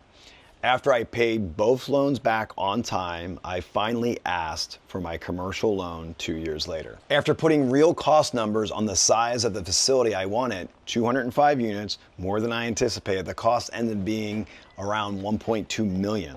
The bank told me they were uncomfortable with lending the necessary $1 million that I intended to combine with my 200 for a total of $1.2 million. Instead, they proposed a phase loan. They would lend $700,000 in the first phase, meaning I'd have total funding of $900,000, including my $200,000. That meant that the bank would give me the green light for the land acquisition, site work, along with 2 of the 4 storage buildings I was going to build. And they had a stipulation. Once I hit 80% occupancy on the first phase, they'd approve the additional $300,000 needed to finish out the site in the second phase. I didn't really have a choice, so I accepted their offer. It took 6 months to get the first storage building up. I caught the market at a good time. People were moving like crazy. We got to nearly 100% occupancy in 8 months. Now, banks can be an absolute pain in the rear to deal with when you have an idea. But when that idea is proven and fully rented and leased out, banks become your best friend. and they line up to lend attractive long-term interest loans. That is so important to remember. Looking at my occupancy rate, the bank knew they had a winner now, so they approved my second phase of money earlier than expected. My first apple tree had reached its full height. This property was also the genesis of this book. It's a perfect example of what I'm trying to show you. Passive income can be created. Again, pull up the graphic, by rolling chunks of money from flipping properties into your very own apple tree. Make the commitment. Educate yourself and track down your first deal. Roll the snowball, plant your tree, and harvest the benefits. When my self-storage facility was fully built and leased out, with my $200,000 of my own money that I invested in it, I got the property appraised at $2.1 million at full occupancy. I transformed, when you do the math, my $200,000 into $900,000 of equity just like that. And at the time, I was able to get $4,000 a month in passive income, my very first apple tree. Okay, let's summarize. Don't fall victim to instant gratification. Keep your eye on the passive income. So you don't want to be like that other storage guy and just sold with no passive income. Negotiating is an art. Sellers are always going to value their assets higher. So just get creative with that. Never stop learning. Number 4, inspiration gathering is just as important as gathering research. Enthusiasm is the fuel that propels you towards your goal. And last, remember that passive income can be created. Very important here. By rolling chunks of money from flipping properties into your very own apple tree. Make the commitment, educate yourself, track down your first deal, and roll that snowball. Plant your tree and harvest the benefits. Okay, at this point, one thing I love doing is recapping my process to get to the first apple tree. And we're gonna go in reverse here. Now, imagine owning $1 million piece of property, making you $50,000 a year in passive income. In other words, imagine owning your own apple tree. For me, it was a 205 unit self-storage facility, okay? To get that, I needed 20% of $1 million to invest. I had to get a snowball worth $200,000. So let's check out my journey in reverse and we'll track it backwards. Where did I get that? $200,000 from that home run flip. Prior to my storage facility, I flipped the Victorian home that we talked about earlier. And I knew that that was 20% of $1 million. Prior to the Victorian home, I flipped a few homes, only making about $20,000 each. These were homes I couldn't get funding for. I had to borrow hard money lenders, but I didn't care because doing this got me into the game. To be honest, I had no idea where I was going, but I just kept plowing forward. I was flipping homes, making money, and building my snowball as I went. And as I mentioned, prior to those New Jersey flips, I flipped my very first condo, $75,000 condo, and I made $17,500. And what did I do before the flip in Myrtle Beach? I read a book just like this that lit the spark to desire that passive income. The good news is that if you're reading this, you've already taken your first step. Section 3. Very, very important, the orchard. What happens after your first passive income property, your first apple tree? What happens next? All right, I promise you, even in the worst of times, never forget that there are brighter days ahead. Stay the course. Surviving tough times. Ever since I got into real estate, the market has going up and the market has gone down. But overall, it's held strong in the long game. I decided not to pay too much attention to the cycles. If I were to convince myself that the market was flattening, I wouldn't act. To me, that's the worst possible outcome. So my next project, I met an investor with very deep pockets. He was very specifically looking in a target area, a high-end beach town in Stone Harbor, New Jersey. As you know by now, I get a certain thrill from the unknown. Once I achieve one goal, I want to move on to the next one, going from flipping to storage facilities to custom home building and beyond, even a private island in the Bahamas. That said, in 2008, my partner and I closed on a lot for $750,000. We were going to build a 2,700 square foot home, 2 blocks from the beach. Everything pointed to this property hitting an eventual sale price of $2.1 million. Between the two of us, we were expected to net $500,000. that we'd split 50-50, life was good. So construction began, and though we didn't know it, the market was about to crash. First, the major banks collapsed, then the stock market tanked, and the real estate market quickly followed. We finished the project on time and on budget, and we put it on the market.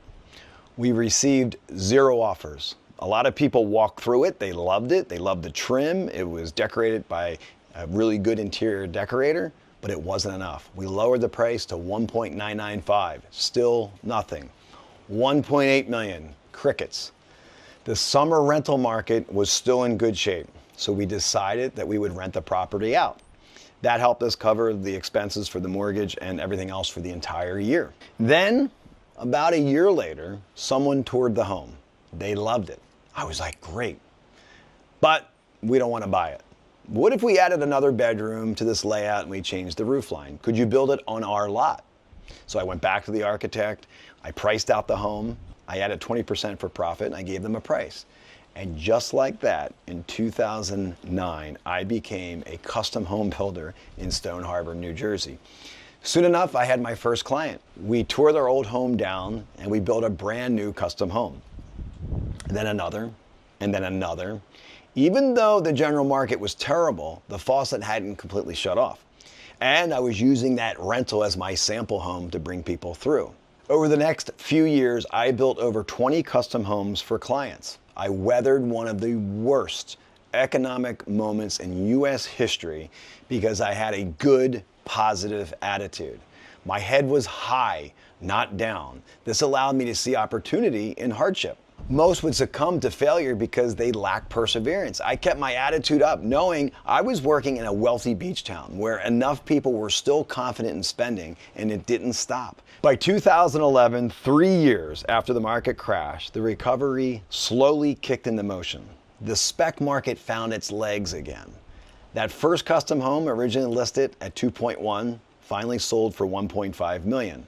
Now the prices were established. We barely broke even. But the benefit was the failure launched me into the luxury beach house business.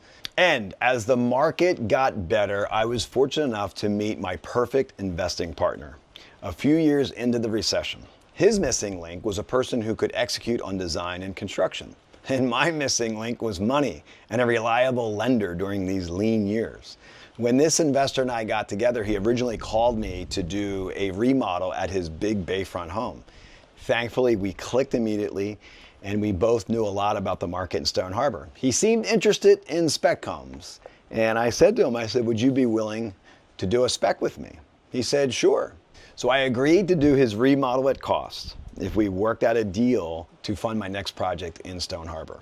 It was an incredible productive relationship. We built and sold our first home within a year. Our deal made it certain that he received a fair return on his money, and then we split the profit. So he got like a preferred rate on the loan, and then we split the profit.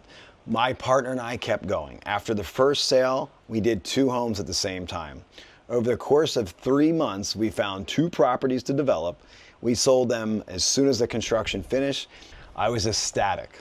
One after another, I was now developing million-dollar spec homes in the most desirable market. Over the next 10 years, this partner and I would build and sell over 28 properties together with significant profits. Even better, we became personal friends over the year and built an incredible relationship. And I often wonder, and I think back, where I'd be without him and that relationship. So now, with my active income custom home business being solid, remember that is active income, I could build a spec house or 2 and roll that chunk of money into more passive income properties. I could now get to work on cultivating that full orchard of apple trees. If there's one lesson you take away from this chapter, I hope it's to never give up. Even when the market is in its worst place since the Great Depression, I didn't back off from my vision or question the real estate business. I kept plowing through. I found a niche where I could survive and adapt. I relentlessly persevered to find the best private money partner for my goals. And I achieved one of my longtime dreams during a period of immense struggle. All this begun with a complete failure of the market. This shows that with a good attitude and perseverance, you too can make it through hell and out the other side. All right, key point summaries. Just going through that chapter gives me heartburn of reliving all that. But again, number one, the real estate market has its ups and downs. Do not pay attention to them. Be educated, but don't let it prevent you from acting. Number two, you have to have the confidence going in and just plowing through. Number three, if you can allocate a little extra to make your properties nicer, people can tell the difference right away. And that's what they did with that sample home that I did that I had to turn into a rental in Stone Harbor. Number four, when rents are high, people expect a lot, but that also means having the opportunity to live up to their expectations. If you wow them, you've won a high renter for life, and that's what I did with the investor. Struggle can become opportunity if you don't close down your perspective. Very, very important. Number six, most only succumb to failure because of lack of perseverance. Keep your attitude up and never stop. That is the only reason that I survived that time. Number seven, find people to partner with that complement your strengths and weaknesses. This guy was great, still friends with him today, still doing deals with him today. And number eight, never give up. Okay, chapter 11, cultivating more apple trees. This too shall pass. I first heard this from one of my first custom home clients, and she had a knack for construction. She loved it. I remember she tracked down, guy came out to her property and left. He was supposed to put the pole in. She chased him down and brought him back. One day, our plumber didn't have the fitting. She went out to the store and got it for him so he could continue working.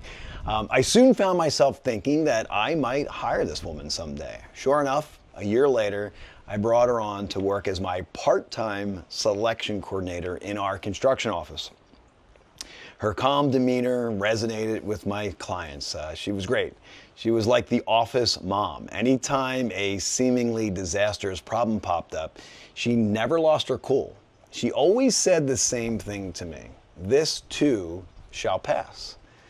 The first few times I nodded and I said, sure, sure, sure. However, when one of our custom jobs ended up with the wrong color windows installed and the client lost their mind over it, I found myself at the edge of freaking out. Then I heard a voice, quiet but assured, coming from the corner of my office. Steve, this too shall pass. She was right. We figured out that problem. And the next one, and the next one. These problems did pass. I began to see how healthy her perspective was. When something in life feels so negative and so drastic, the knee-jerk reaction is to think it's the end of the world. But I promise it's not. Think of all the major problems in your past that felt significant at the time, before the solution. But once they were solved, you simply forgot about them. This should help you realize how insignificant they were. Yes, they do pass. So that's why I kept in mind as I waited to make my return to the commercial market. I repeated it to myself, the mantra, this too shall pass, this too shall pass. Like everything else in the world, the markets did change. So I kept focused, I waited for the right moment, and then I made my move. I was so eager to get my second apple tree. Despite the Great Recession, my apple tree and my storage facility did well, and it got me through bad times. Passive income. It was we got the rents up, it was bringing in $50,000 a year in passive income. That felt good. I now had a comfortable cushion to fall back on should anything happen. It wasn't quite enough to live off of, especially if I was about to start a family. So I thought to myself, what if I had 3 more? That would be $200,000 a year in positive cash flow. This started to become a reality because now I had large chunks of money from my spec homes that I was doing with my investor in Stone Harbor. I knew the storage business very well. All my research from years ago was still relevant. Remember, I took that break off, about a 4-year break of not doing any more apple trees. And I found the lot. It was zoned properly for storage. I found it in an office park with a couple other medical buildings. They were already there. It was subdivided into 6 different lots. These were shovel-ready lots, no waiting 2 years. 3 of the lots were already filled with medical buildings, and the owner wanted to offload the other 3 because he didn't know what to do with them. I ran the numbers with storage, I felt confident, and I made an offer. The seller came back with a big no. I really don't want to have the sight of garage doors and chain link fences here in this beautiful medical park. Well, that was certainly a wrench in the plans. And then my real estate broker mentioned that he was getting a lot of requests for smaller offices. Okay, I thought to myself, how do I help him with that problem?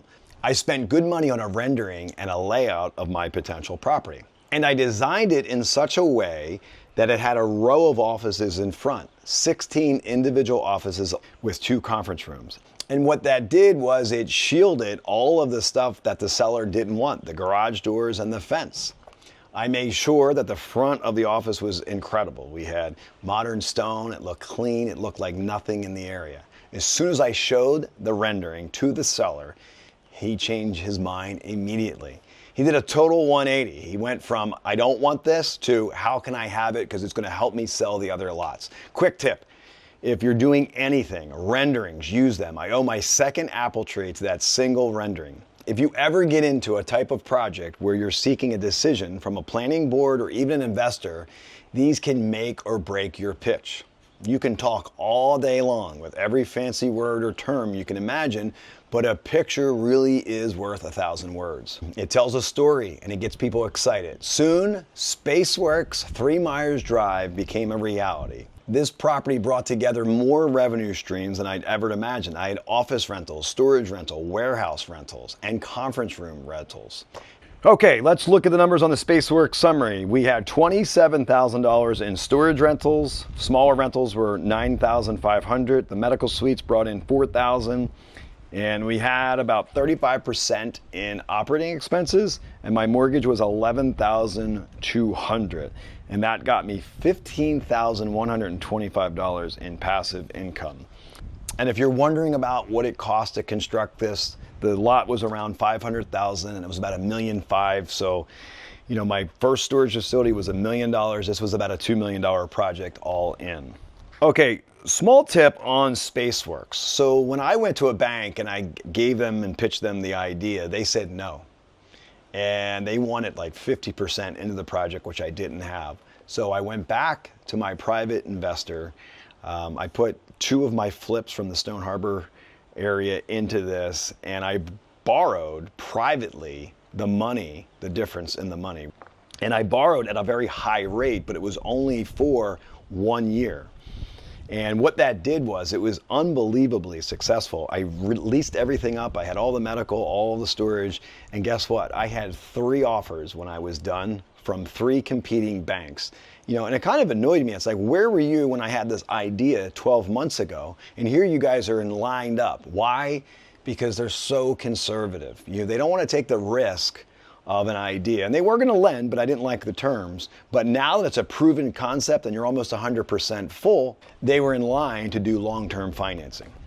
My third apple tree, those medical lease additions at Spaceworks were successful. And it introduced me into another apple tree, the medical office space.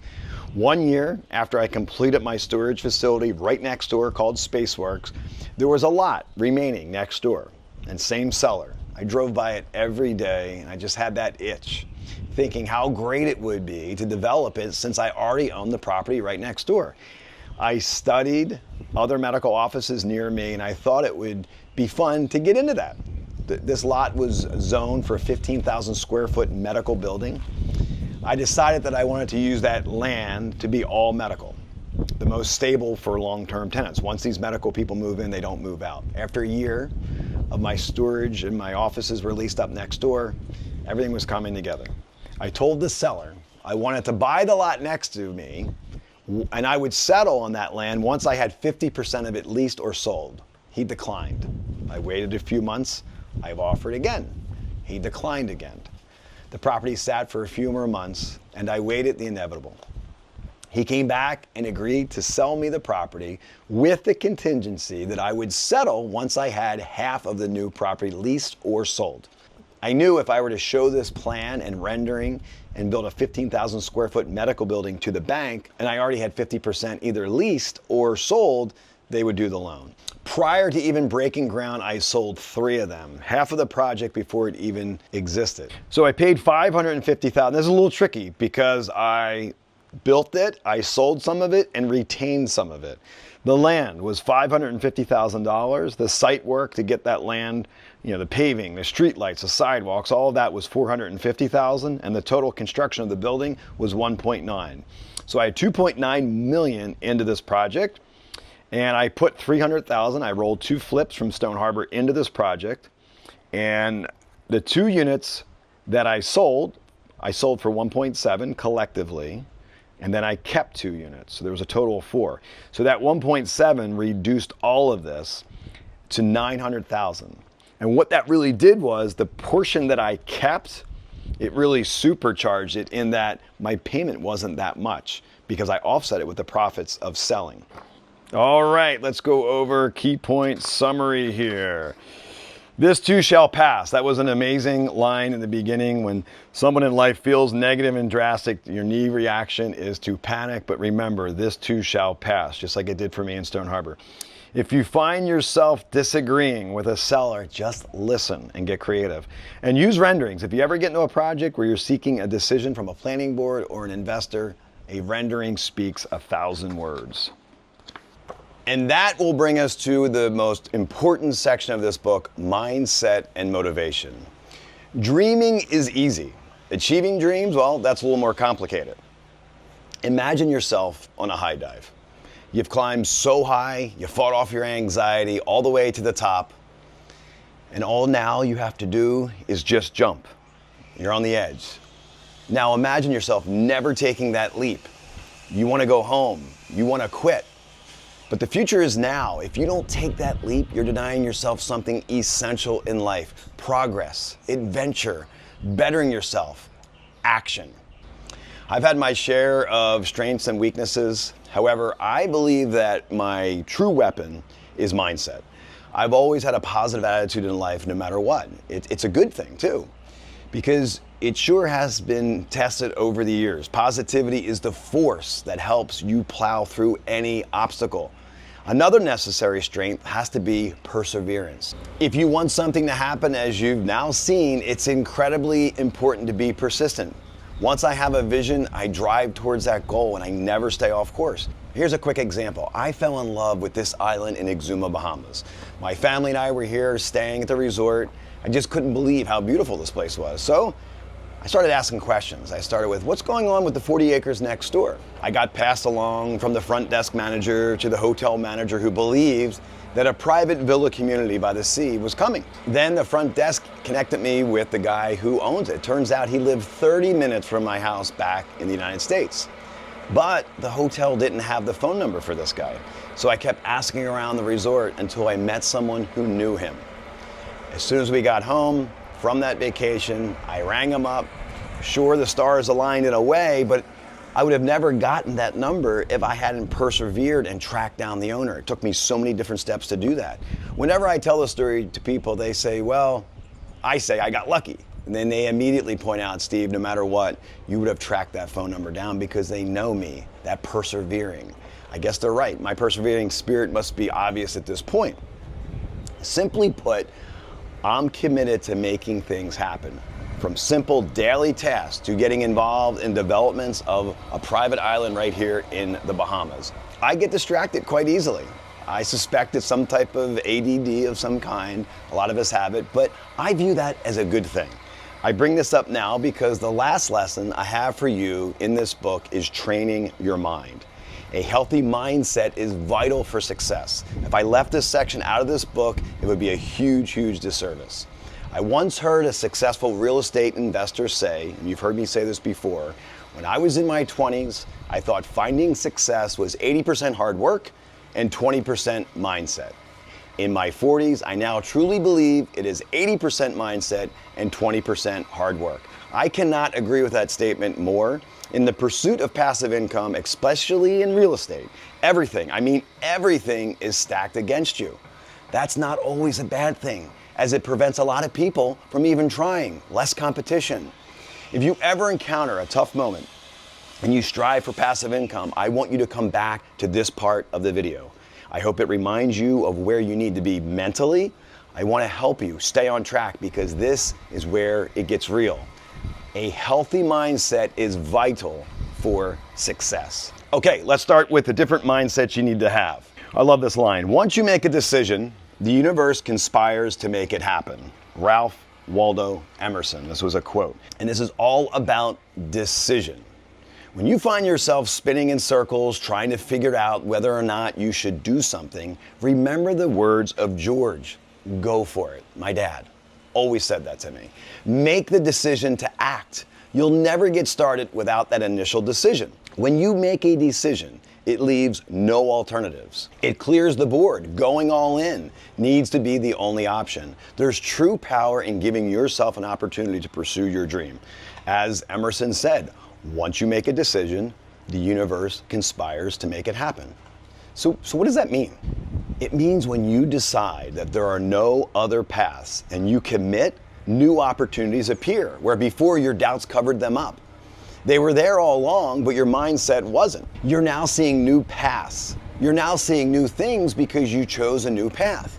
It was like me when I failed during my first attempt at multi-unit property. I didn't give up because I already made the decision to go down this path. There was no turning back. So I kept plowing ahead. I wandered right into a deal that changed my life forever, commercial real estate. If you don't listen to Emerson, listen to me. Something magical happens when your decision making and mindset come into positive alignment. Your vision changes in quality. You'll be looking at everything from a slightly different angle, charged with your intention. It's very, very hard to describe this feeling, but please take it from me, it's real. Choosing to act becomes easier the more you do it. And the only way you get to that point where you're okay with jumping into $1 million deal, for instance, is to start deciding to take those smaller ones. Over time, you get conditioned so that when the time arrives to act on a bigger deal, you don't hesitate. Whether your deal ends up being $1 or $1 million, it all begins with the first moment of choice. Just ask my wife. When I get something in my head, I don't change my mind. Once I decide I want something, I'm laser focused until it happens. And quite honestly, it's easy. I do simple, small actions that get me closer to the goal. This is one of the most amazing tools you can learn. Know that there is nothing stopping you from achieving anything that you want once you make that decision and you don't lose sight of it. The first book I ever picked up in real estate was How to Wake Up the Financial Genius Inside by Mark O. Harrelson. And in that book, he quotes another author, Vernon Hill, from his work. It was a book called Success Through the Magic of Personal Power.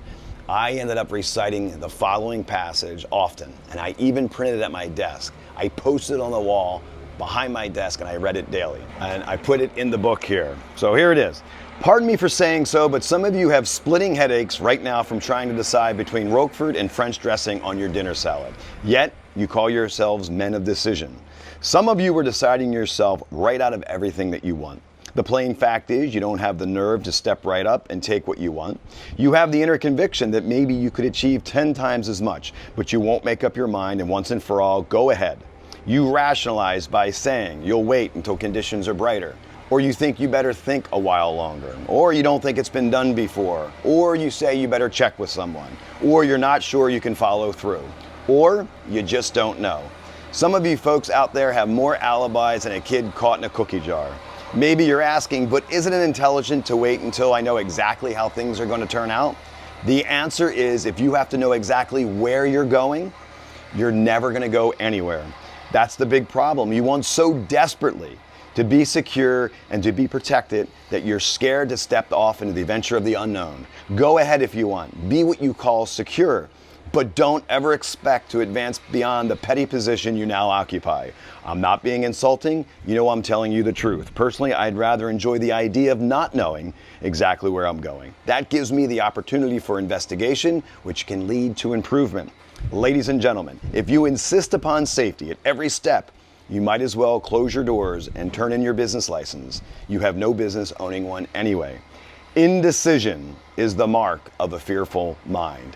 I love this quote. Anytime that I am procrastinating and I don't want to decide, I read this. It works. Write it down, come back to it, make a copy of it, take a screenshot. It's unbelievable. Here's a trick I've done over the years that's become a skill. When I decide something and I set it to my mind, there's two choices. And you're gonna love this. I can keep that decision in my head and tell no one, or I can say it out loud and tell people. Something happens when you choose the second path. This is why I make all major life decisions out loud. For example, If I found a home to flip in a particular area, I say it out loud, even before I have the property under contract. Yes, I'm buying and I found a good flip in this area. Yes, I'm going to build a self-storage facility on 3 acres that I'm buying. It doesn't matter if the sales agreement isn't finalized. Say it anyway. Yes, I'm building a 15,000 square foot medical building. I remember telling people this prior to even having any land yet. And yes, I'm doing something right now. I'm saying it out loud, one of the biggest projects of my life, the private island in the Bahamas.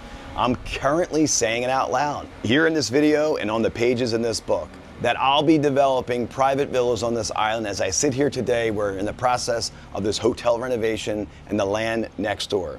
And this land is going to be slated for single family homes, but I'm saying that out loud before it even happens. What saying your goals out loud does is it subconsciously makes you commit to your decision. Commitment means there's no turning back. You've published it on the front page for all to see. You've committed to making this a reality. I do this all the time, and something magical happens because you've decided and you've told people what you're going to do. It's now carved in stone, so the idea of your head of failure is not even an option. One way or another, you're going to make this happen.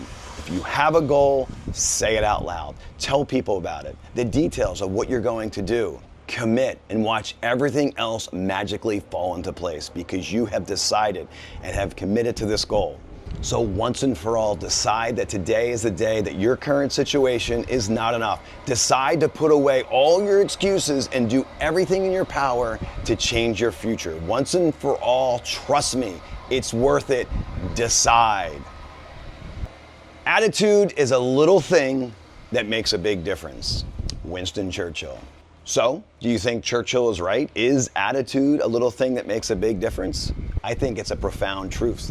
If you have a negative or bad attitude at the start, you've sealed your fate before even setting sail. If you're watching this video and you've gotten this far, I have a feeling that you've got a pretty good positive attitude. Now keep it going. Yet know that adversity can always get the best of it. It's human nature to sometimes succumb to those dark feelings. But when this happens, it doesn't have to be permanent. I remember when I first started out, I was burdened with massive bills that I wasn't able to pay. It was difficult to have a positive attitude about getting a loan and pursuing real estate. I can't even pay my bills. How in the world am I going to borrow money and get into real estate? I bet a lot of you are saying that right now. But if you find yourself in a situation like it, close your eyes. Think about that passion inside you that made the decision to act and watch this video or read this book in the first place. Find that burning desire. Think about it, how it's going to feel in 5 or 10 years to achieve your goals. Borrow that happiness from that dream to infuse your attitude today with positivity. You must believe that your current situation is temporary. Let me say it again. Your current situation is temporary. You must believe that your current situation is simply temporary because someday you'll look back and realize that that negative period was just a moment in time. I do it all the time. When you're in it, though, it feels like the whole world is dark and it's never going to end. That's simply not true. Now, I've learned this positive attitude from my father, George. Throughout my entire childhood, I never saw this man in a bad mood. And as I said before, I still clearly remember when I came downstairs one night, saw my dad at the dining room table with his briefcase open. He was paying bills. His head was down, he was in his checkbook, and he'd just been laid off from work. He's been out of work for 6 months, and he was having trouble making ends meet. With a heavy sigh, he tossed the checkbook into the case, shut the lid. He turned to me, and he instantly had a big smile, replaced this frustration on his face. "Hey, how you doing, pal?" "What you doing, Dad?" "Oh, just a little frustrated paying bills." I was just a kid, so I didn't fully comprehend that burden yet, but I could see that it wasn't easy for him. Yet the next words out of his mouth I'll never forget. They were an inspiration for me throughout my life, and I want you to really think about them. "I know something is going to pop up," he told me. "Something good is right around the corner. You just have to have a good outlook." I'll never forget that. Let's break this down. I know something is going to pop up. He didn't say, "I think, I hope." He said, "I know." He believed deep down something good was right around the corner. Even if he didn't know what it was, he was going to plow through it with his head high. Had my father succumbed to negativity, who knows how different our lives would be. Why? Because his head would have been down. He wouldn't have seen opportunity on the horizon. You just have to have a good outlook, he said.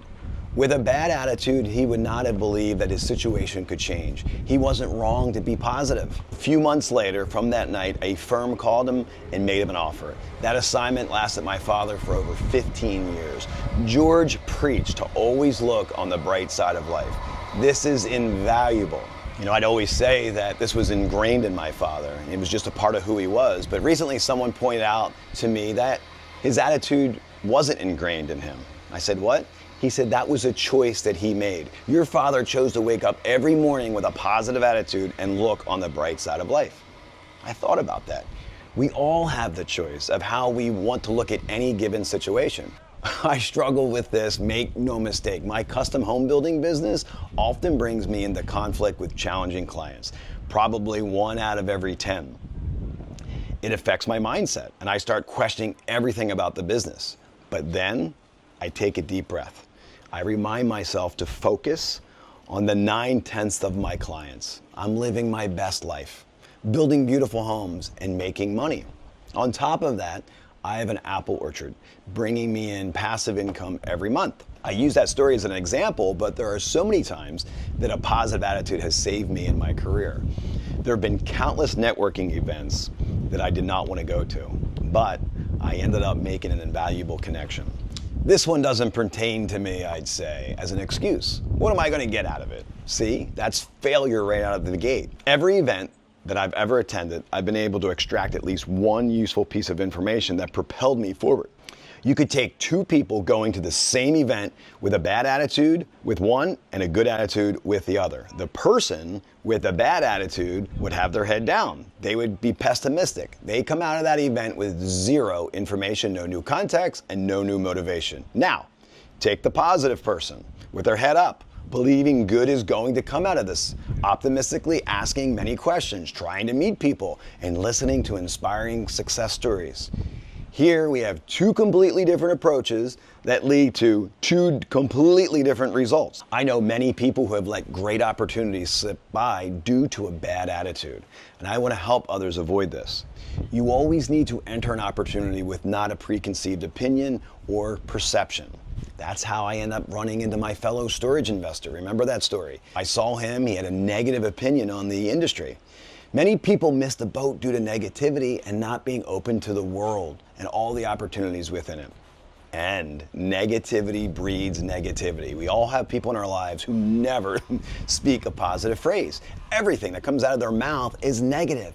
Don't surround yourself around negativity or toxic people. Stay the hell away and don't utter a word about your plans or your goals with them, or they're gonna try to drown them. It's hard to find genuine people in your life that truly want you to do better, but they do exist. They're typically established, older than you, and don't feel like you're their competition. That's the type of person I want to become now, with a mindset that looks out and wants to help younger people who want to forge their own path. I once heard that you'll never be criticized by someone doing more than you. You will only be criticized by someone doing less. Read that again. A great sign of a negative person is repetition. If every time you mention your goals and someone finds a way to question it, that's a telltale sign they do not actually want you to succeed. That's not to say you shouldn't listen to criticism. Evaluate the things, double check, make sure you're right about your position. Over time, you'll gain the ability to block out negative or jealous comments and hear valid concerns of criticism. I always remember how my grandfather discouraged my dad from pursuing his own dreams of real estate. That sealed his fate before he even got started. But I was fortunate that my dad broke that cycle. I guarantee you that there is a genuinely positive person in your life who is your #1 fan.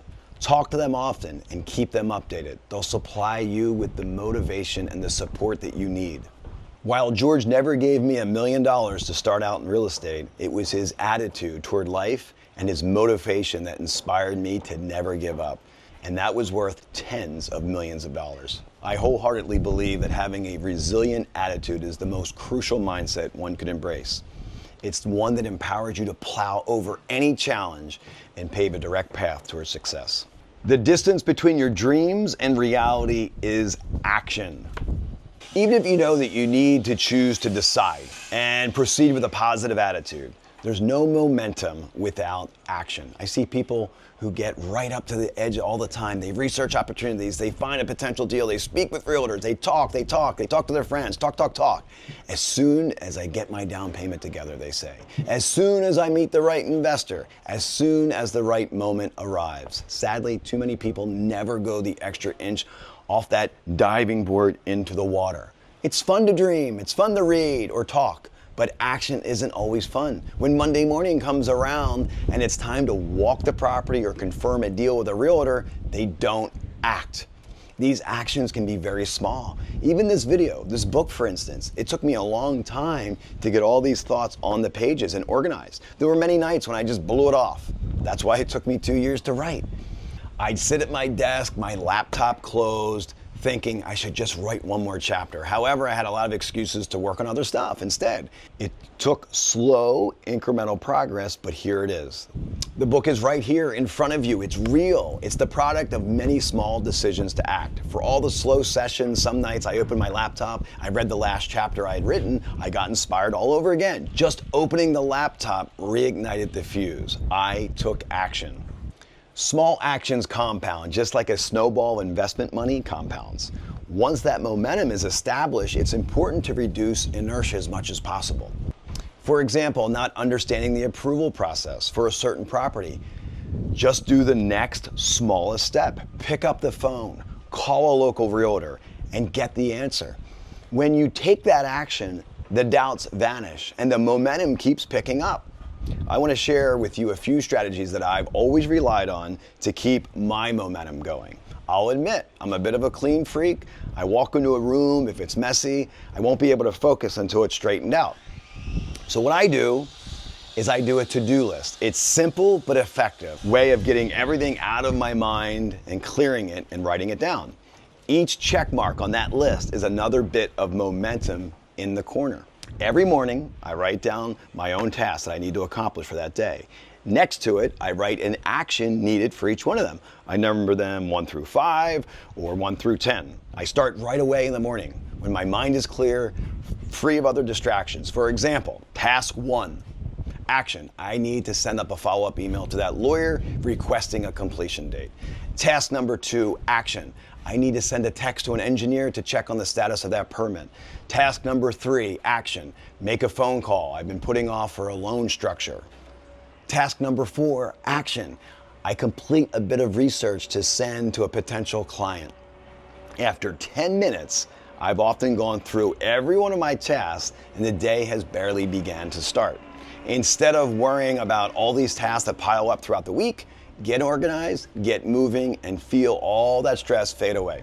I do this every morning, and suddenly the tasks start to get checked off. And just like that, action equates to success. We're all dreamers. We don't need coaching for that. We also usually know the path to that dream. So then the question is, why don't we eventually make it real? Is it laziness? Maybe, but I think it's fear and doubt. It's everyday burden that makes our goals seem further away than it really is. I recently formed a mentoring group and we consistently meet to talk through goals and dreams. We all motivate each other. I also stay tapped into great speakers on social media to give it a little extra boost. I listen to podcasts when I'm driving. Surround yourself with people and information that pushes you toward your action and towards your goals. I remember starting out just like you. I was wondering how I could act and put some goal into action if I wasn't ready. Pay attention to this. The answer is education, and the way to get started is by taking action. So to get started, I took action. I picked up the phone and I started to call realtors. I got comfortable with calling. I filled out a flip calculator and I analyzed each possible deal in that area. Something incredible happens when you do this. You're acting, you're in motion, you're out of your house, you're driving down the streets, you're out exploring, you're learning, you're acting. I recently challenged 2 younger guys in this mentoring group. They were struggling to get started They weren't certain how to put that first foot forward. After hearing every excuse under the sun, I said, watch this. I picked up the phone and I started to call all the techs from all the folks that they were getting leads from. Within a couple hours, I got a lead on a distressed home from a wholesaler, meaning someone who targets distressed properties. He has them under contract and he will flip the contract to you. They tend to flip these contracts 10, 20,000 over what they've already agreed to pay the seller. The house could be bought around 200,000 and it needed every bit of $100,000 worth of work. I said, get in the car. Where are we going? They would say. The deals are not going to come to us. We drove through the area, we were around the little neighborhood that the house was in, and then we saw a sign. It said under contract from another home in the area. I picked up the phone and I called the realtor on that sign. This confused the other two who asked, why would you call the property? You already sold it. Who better to know the area than the guy on the sign who just sold the home? We called this guy Mike, the realtor, and he proceeded to tell us that the house just sold and it was about to close for $300,000. Now this was a 3-bedroom property, and the property we were looking at was a 4-bedroom. It was bigger, square footage I think was 1,000 more square feet. I proceeded to tell Mike about the property. Ironically, he lived in the neighborhood. Can you think of a better realtor to pick to sell this house once it's fixed up? We then went to the subject property that we were looking at. We had a ton of questions. So I called Mike back and I said, hey, would you meet us at the property? Sure, he said. Immediately he comes over to the property and he said, look, between the square footage and the extra bedrooms, you could get close to 400 for this house. The result of all this, the two guys in the group are now in negotiations to pick this property up. And it didn't even take that long. Can you see how a simple action turns into success? They went from hoping and wanting at 10 a.m. to doing and signing by 3 p.m. I made a phone call, texted a wholesaler, and now my two guys are on their way to their first flip. I can't help but think that if they were on their own, this would have never happened. They needed that initial umph of motivation for me to push them along. They needed to act even if they didn't know what the next move was yet. This is a very important statement. Act if you don't know the next move. So many people don't act because of that uncertainty. Get out there, make a simple phone call, or jump in the car. You never know where it's going to lead to. Act. Belief is crushed by doubt. All doubts are false, by the way. They're simply untrue. For every doubt that you have, someone else in your exact situation is accomplishing exactly what you want. Belief. This is such an important mindset. We've decided to act. We have a positive attitude, and hopefully by now we know how to keep it. The next step is to learn how to believe that what you want is possible. This is incredibly hard. It's one thing to say, I believe I can do this, and it's another thing to really believe that you can. There's so much doubt that can get in the way. As I have many times, let's look at George for an example. Even when he was laid off, he had a great attitude. He was able to keep a hold of it because he kept believing that something was right around the corner. Without that belief, his attitude wouldn't have mattered at all. Attitude supports belief. So how do you change your mindset? How do you suddenly believe that your situation is going to change? First, ask yourself, is this possible? Is it possible for me to find an opportunity that could change my current situation? Well, look around. Are there other folks like you that have succeeded? Are they doing what you want to do? Could the same success happen to you if you committed yourself to that journey? The answer is yes, yes, and yes. It is possible. It's reality. So if it's possible and real, picture yourself doing it. Don't worry about how you're going to get there. It can actually be fun to work on this. Imagine yourself seeking that first important opportunity. Imagine making that first offer. Then imagine yourself at the closing table with the banker there, the check in hand. You sign the paperwork. They slide the keys across the table. You are now the owner of your first property. Okay, can you believe that's possible? Of course you can. The next step is transforming your mindset. If you haven't yet, it's the only way to make sure you can properly focus on the possibility. So do it. Simply believe. Have some fun with it in your head. Every time you have a doubt, doubt scores a point against you. Think about how you can get that ball back and score that point on doubt. Simply asking, is it possible? If the answer is yes, you just scored a point. One thing I did was talk at length to folks who achieved what I wanted. I asked as many questions as I could, and soon enough, I realized that they started out just like me. When you see a successful person, it's common to think that they were always successful. I learned that many were not. In fact, many of them were just like me. Those doubtful statements in your head can be replaced with positive ones through the power of belief. Try this shortcut. When you're feeling doubt or fear, think of one of your biggest fans. Think of their confidence in you. Borrow that confidence or belief for yourself. I came up with this line, and it is so very true. All doubts are false, by the way. They're simply untrue. For every doubt that you have, someone else in your exact situation is accomplishing exactly what you want. That should motivate you right there. When I coach people just starting out, I hear the same doubts and questions. Some have a very bad attitude and don't believe that it's possible. They honestly believe that it's not possible.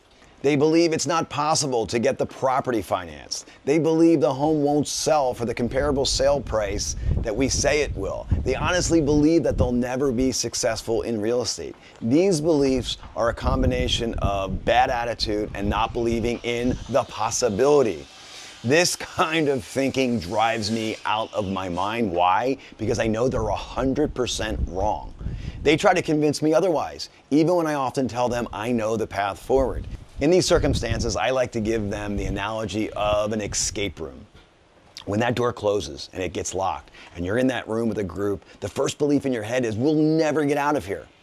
But you need to think about the people before you that did. You need to believe and have a good attitude. You need to start thinking to yourself, yes, this is possible. I just need to get the next clue. I just need to find the next hidden egg. Never let doubt overtake your mindset.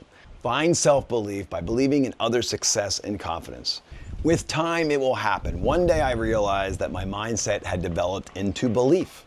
I had no doubt that I could achieve what I wanted because I now believed. This is something that develops over time, trust me.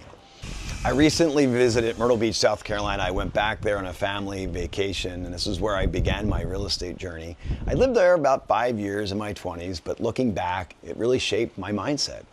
In Myrtle Beach, there had been a beach town builder I used to follow. I dreamt about doing exactly what he did. He tore homes down and he built new ones. He subdivided lots. Firsthand, I watched this guy and I began to believe that I could do it, especially at a young age. When I ran my jet ski rental business, I kept a small 60-unit self-storage facility, all the equipment there. They rented it out, they had a big fence around it. I would talk to the tenants that were coming in. Through the 3 years I rented there, I observed the day-to-day operation. I can now see what planted that seed in my head for later on in life. I saw passive income at work. I saw that it was possible. I believed. During my career in my ceiling cleaning business, I needed some office space. I just wanted to get out of the house. I called an individual up. He had an office for $150 a month in a shared space. The realtor said, why don't you rent the larger office next door for $500? It comes with 4 offices. I said, no way, I can barely afford the $150 a month office. This is way too expensive. He says, well, why? You could rent each of them out for $175 and make it back. And I did exactly that. I ended up being able to cover the entire cost of my rental, and I had an office for free. That was the next example in my life of passive income working for me. So as I visited my old stomping grounds in Myrtle Beach, 20 years later, it hit me like a ton of bricks.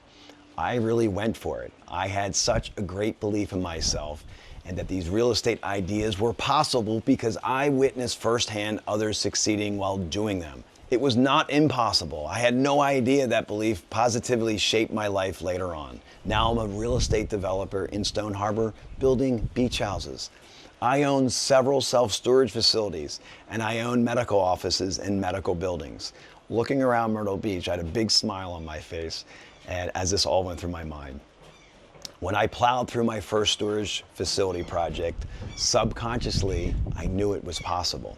When I was hit with enormous adversity while building my first beach house, I subconsciously knew it was possible. And when I ventured off into the individual office space concept, I never even thought about my prior experience in the business. Yes, this was renting and subleasing, but I'd done it on a smaller scale. So when it came time for the big leagues, I believed because I knew it subconsciously. Belief has power, trust me.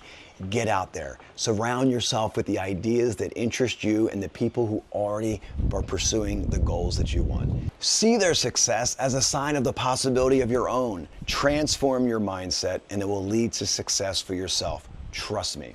You can find many investors' content on social media, a 30-second clip of a successful person who can work as a quick boost of motivation. Seek out these videos. I swear it starts to build self-belief. I recently got into a property class that I never worked with before. It's retail flex space. Basically, these are metal buildings with large garage doors. They use a little bit of retail glass in the front of the building to disguise its warehouse functionality. But I had some doubts as to who would rent these and if there was a market for them in my area. Ironically, I was scrolling through social media, a developer popped up of these exact properties. I watched every single video that he put out and I learned so much. And I'll be honest, I was doubtful about this concept in my area. But after watching these videos, I believed it was possible because this guy was doing it. Plus, some of those doubts as to who would occupy these units were answered. I put an offer on a piece of land based on this knowledge. I ran all the numbers and I felt confident in the tenants that I'm going to attract. This will be a 16-unit retail flex space and I can't stop thinking about it. But before, it was scary. I had doubts. I had lacked belief and I almost didn't do it. However, just watching someone else talk about their experience helped me and now I'm all in. The mindset of belief can be borrowed. You've done one property, so you can do the next. Borrow that belief and propel yourself into the next deal. If you have doubts, you must do this. Borrow it from your prior success or from others who've been successful. Surround yourself with motivated, inspiring people. Transform that possibility into belief. Once you've done that, once you've transformed your mindset, you have become powerful. Everything you've ever wanted is on the other side of fear. George Adair.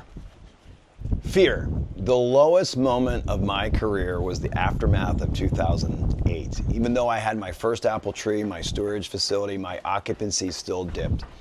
At one point, the rest of my active income completely dried up, and I was completely reliant on that passive income. Thank God I had it. Unemployment was through the roof, no banks were lending, and the only comfort was that everybody else was going through this together. I made sure to learn what asset management was at the bank. I never missed a payment on my self-storage site. I didn't want them taking it. However, I did get behind on my real estate taxes, about $32,000. If someone paid off my taxes in what's known as a tax sale, they could put a lien on my property until it was paid off, meaning my property would be their collateral until I paid them. And these loans were huge. They were about 15%. I'll never forget the night that I went into the bathroom in a local restaurant in my town. I was standing there at the urinal. 4 urinals down was the mayor. Hey, Steve, I want to invite you to something next week. And I said, oh, what's that? He said, a tax sale, and you're in it. The only thing that got me through that mess was my apple tree. I was able to renegotiate my loan. I went to the bank. I had a fixed rate of 7.5%. The bank converted my loan to 5% interest only, meaning I would not have any principal reduction, so my payment was less. It was purely interest. So my new payment was much lower than my current loan payment. This freed up $60,000 a year in cash flow, which helped me get through the next 18 months. I eventually was able to catch up on my real estate taxes and go to the bathroom in peace. I bring all of this up because of the next two pieces of mindset: overcoming doubt and fear. I hear this all the time. It's always after a deal goes through successful that people tell me this. If I knew about it, I would have done that deal with you. I usually respond, yeah, I bet you would have played the lottery last night if you knew the winning numbers. The fact was, they had not made a bet like mine. They doubted that the project could possibly turn a profit, and they feared the sense of failure that would have haunted them if they took that chance. That's why I want to write about my own success. Seeing successful results might help other doubters overcome doubts because they see the profit. They might overcome fear because they see the deal didn't fail. Don't let that be the reason you don't accomplish your dreams. Every successful person has confronted fear in their life. I've had that fear, but this whole book is a blueprint for how to intelligently dive into a project without losing money. If you ever come to that point, I want you to come back to this video or this book and overcome doubt and fear. Here's a little exercise. Here's a graphic. And I call it selling at cost. As a little exercise, let's go through the worst case scenario. We buy a property, we fix it up, and now we're trying to sell it. Something went wrong, but we had a 20% buffer, which is our profit. However, the market declined, or maybe the fix-up cost skyrocketed, and things got worse. It's looking like it'll be tough just to break even. So it came to the worst, but there's still a safety net built into real estate if you educate yourself. For starters, we could most likely sell this house for $150,000, our cost. I always say before I pursue a deal, worst case scenario, I could sell this at cost. That right there gives me a huge confidence moving forward. Another safety net is we could put the property into the rental market and wait for the market to rise and the property to appreciate. That's exactly what I did with my first beach house spec during the Great Recession of 2008. We could stay up all night coming up with 150 reasons why we should never do a deal in the first place. But meanwhile, as we sit there worrying, 150 other people are out there acting fearless and succeeding. What is the greater fear? Temporary failure or never accomplishing any of your dreams? Think about how we're constantly making decisions based on fear. This is a juggling act. We're all trying to avoid that nightmare of fear or pain. I'll ask again, what's more painful? The simple act of taking a very small step to try to better your life, or the nightmare of being old, never accomplishing your dreams? What's more fearful? Obviously being old and never accomplishing your dreams. However, this can be difficult to relate to. It's decades away. You might think you have time, but you really need to sit down, close your eyes, breathe, and really picture yourself an old person and have never gone after your dreams. It's too late. You ran out of time. If that doesn't scare the hell out of you, it does for me. You have zero excuse not to take small actions and at least try to break through fear. People tend to believe that they're going to lose several hundreds of thousands of dollars on their first real estate deal. So they don't even break through the fear by taking the small steps to get there. You don't wake up one morning signing your name to a $200,000 mortgage. You pick up a book, you watch a video, you get educated, you do your research, you make calls, you talk to successful people. And eventually you find a deal that is so good you can't walk away from it because you're confident enough at that point to take the plunge and break through that fear. Don't let fear prevent you from picking up a book and getting educated. Don't let fear prevent you from simply picking up a phone and calling a realtor. Don't let fear prevent you from looking at opportunities. And don't let fear prevent you from gaining the confidence that will enable you to break through any doubt you have about moving forward. You owe it to yourself to try. Fear gets defeated by confidence, and the only way that you gain confidence is through education, research, and asking a ton of questions. We all have fear of the unknown, but the unknown just means a lack of knowledge. Let me repeat that. We all have fear of the unknown, but it's just a lack of knowledge. So would that mean that if we gain knowledge through education, research, and asking a million of questions, we could defeat fear? Yes, absolutely yes. Doubt kills more dreams than failure ever will. Susie Kasem. I love this line, and it is so true. Fear's best friend is doubt. They go hand in hand. Doubt. Come up with a doubt checklist. Write down 10 doubts that you can go through in your head when you consider an opportunity.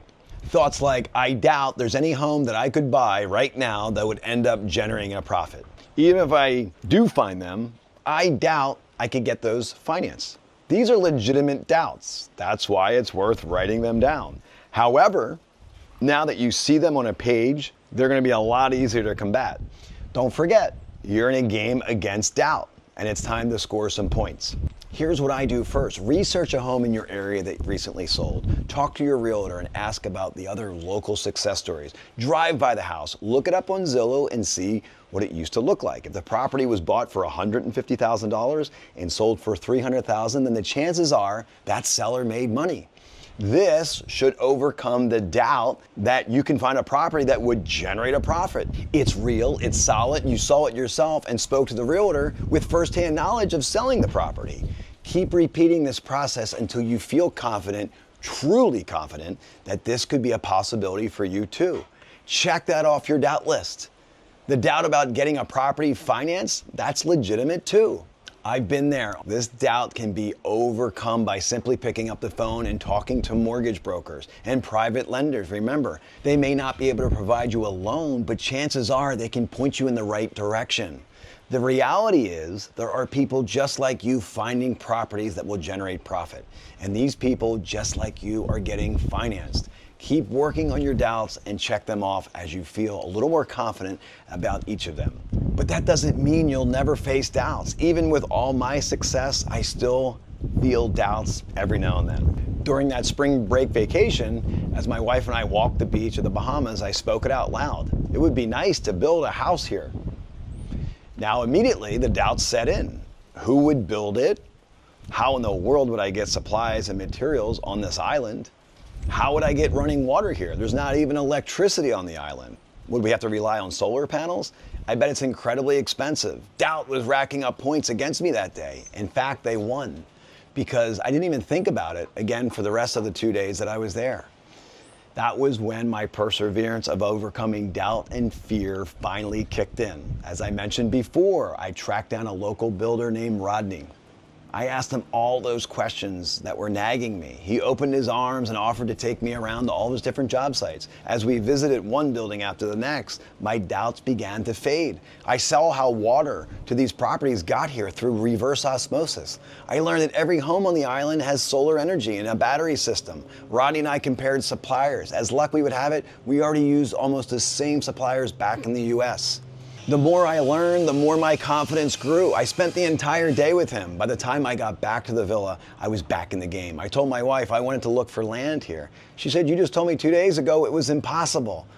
I said, I doubted it then. But today, through my research, I educated myself. And now I'm incredibly confident that this is possible.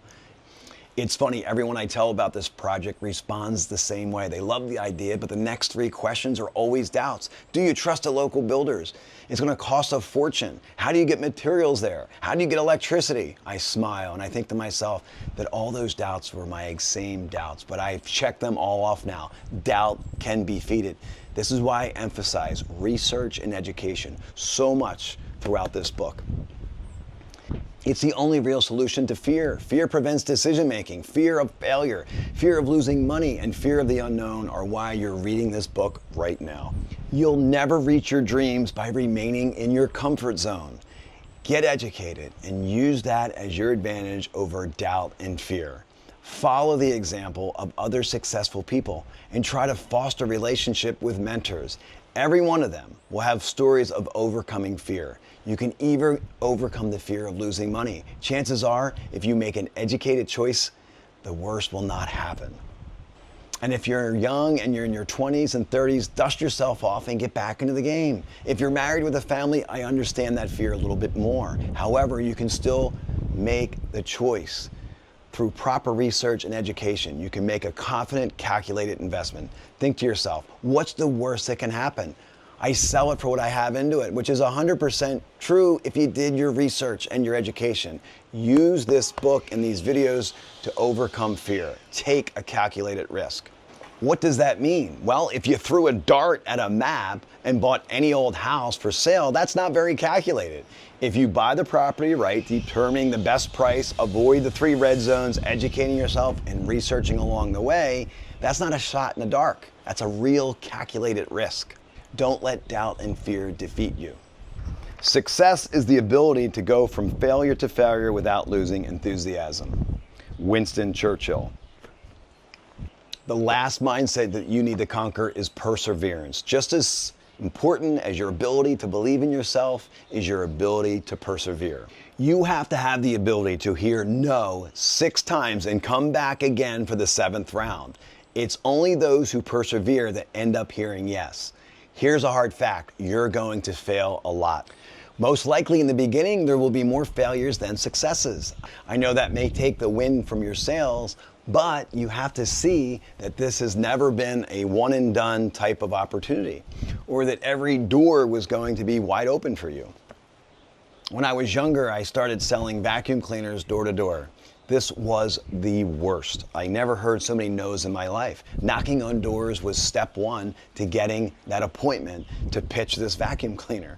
I quickly realized to survive in this job, I needed to master one thing: perseverance.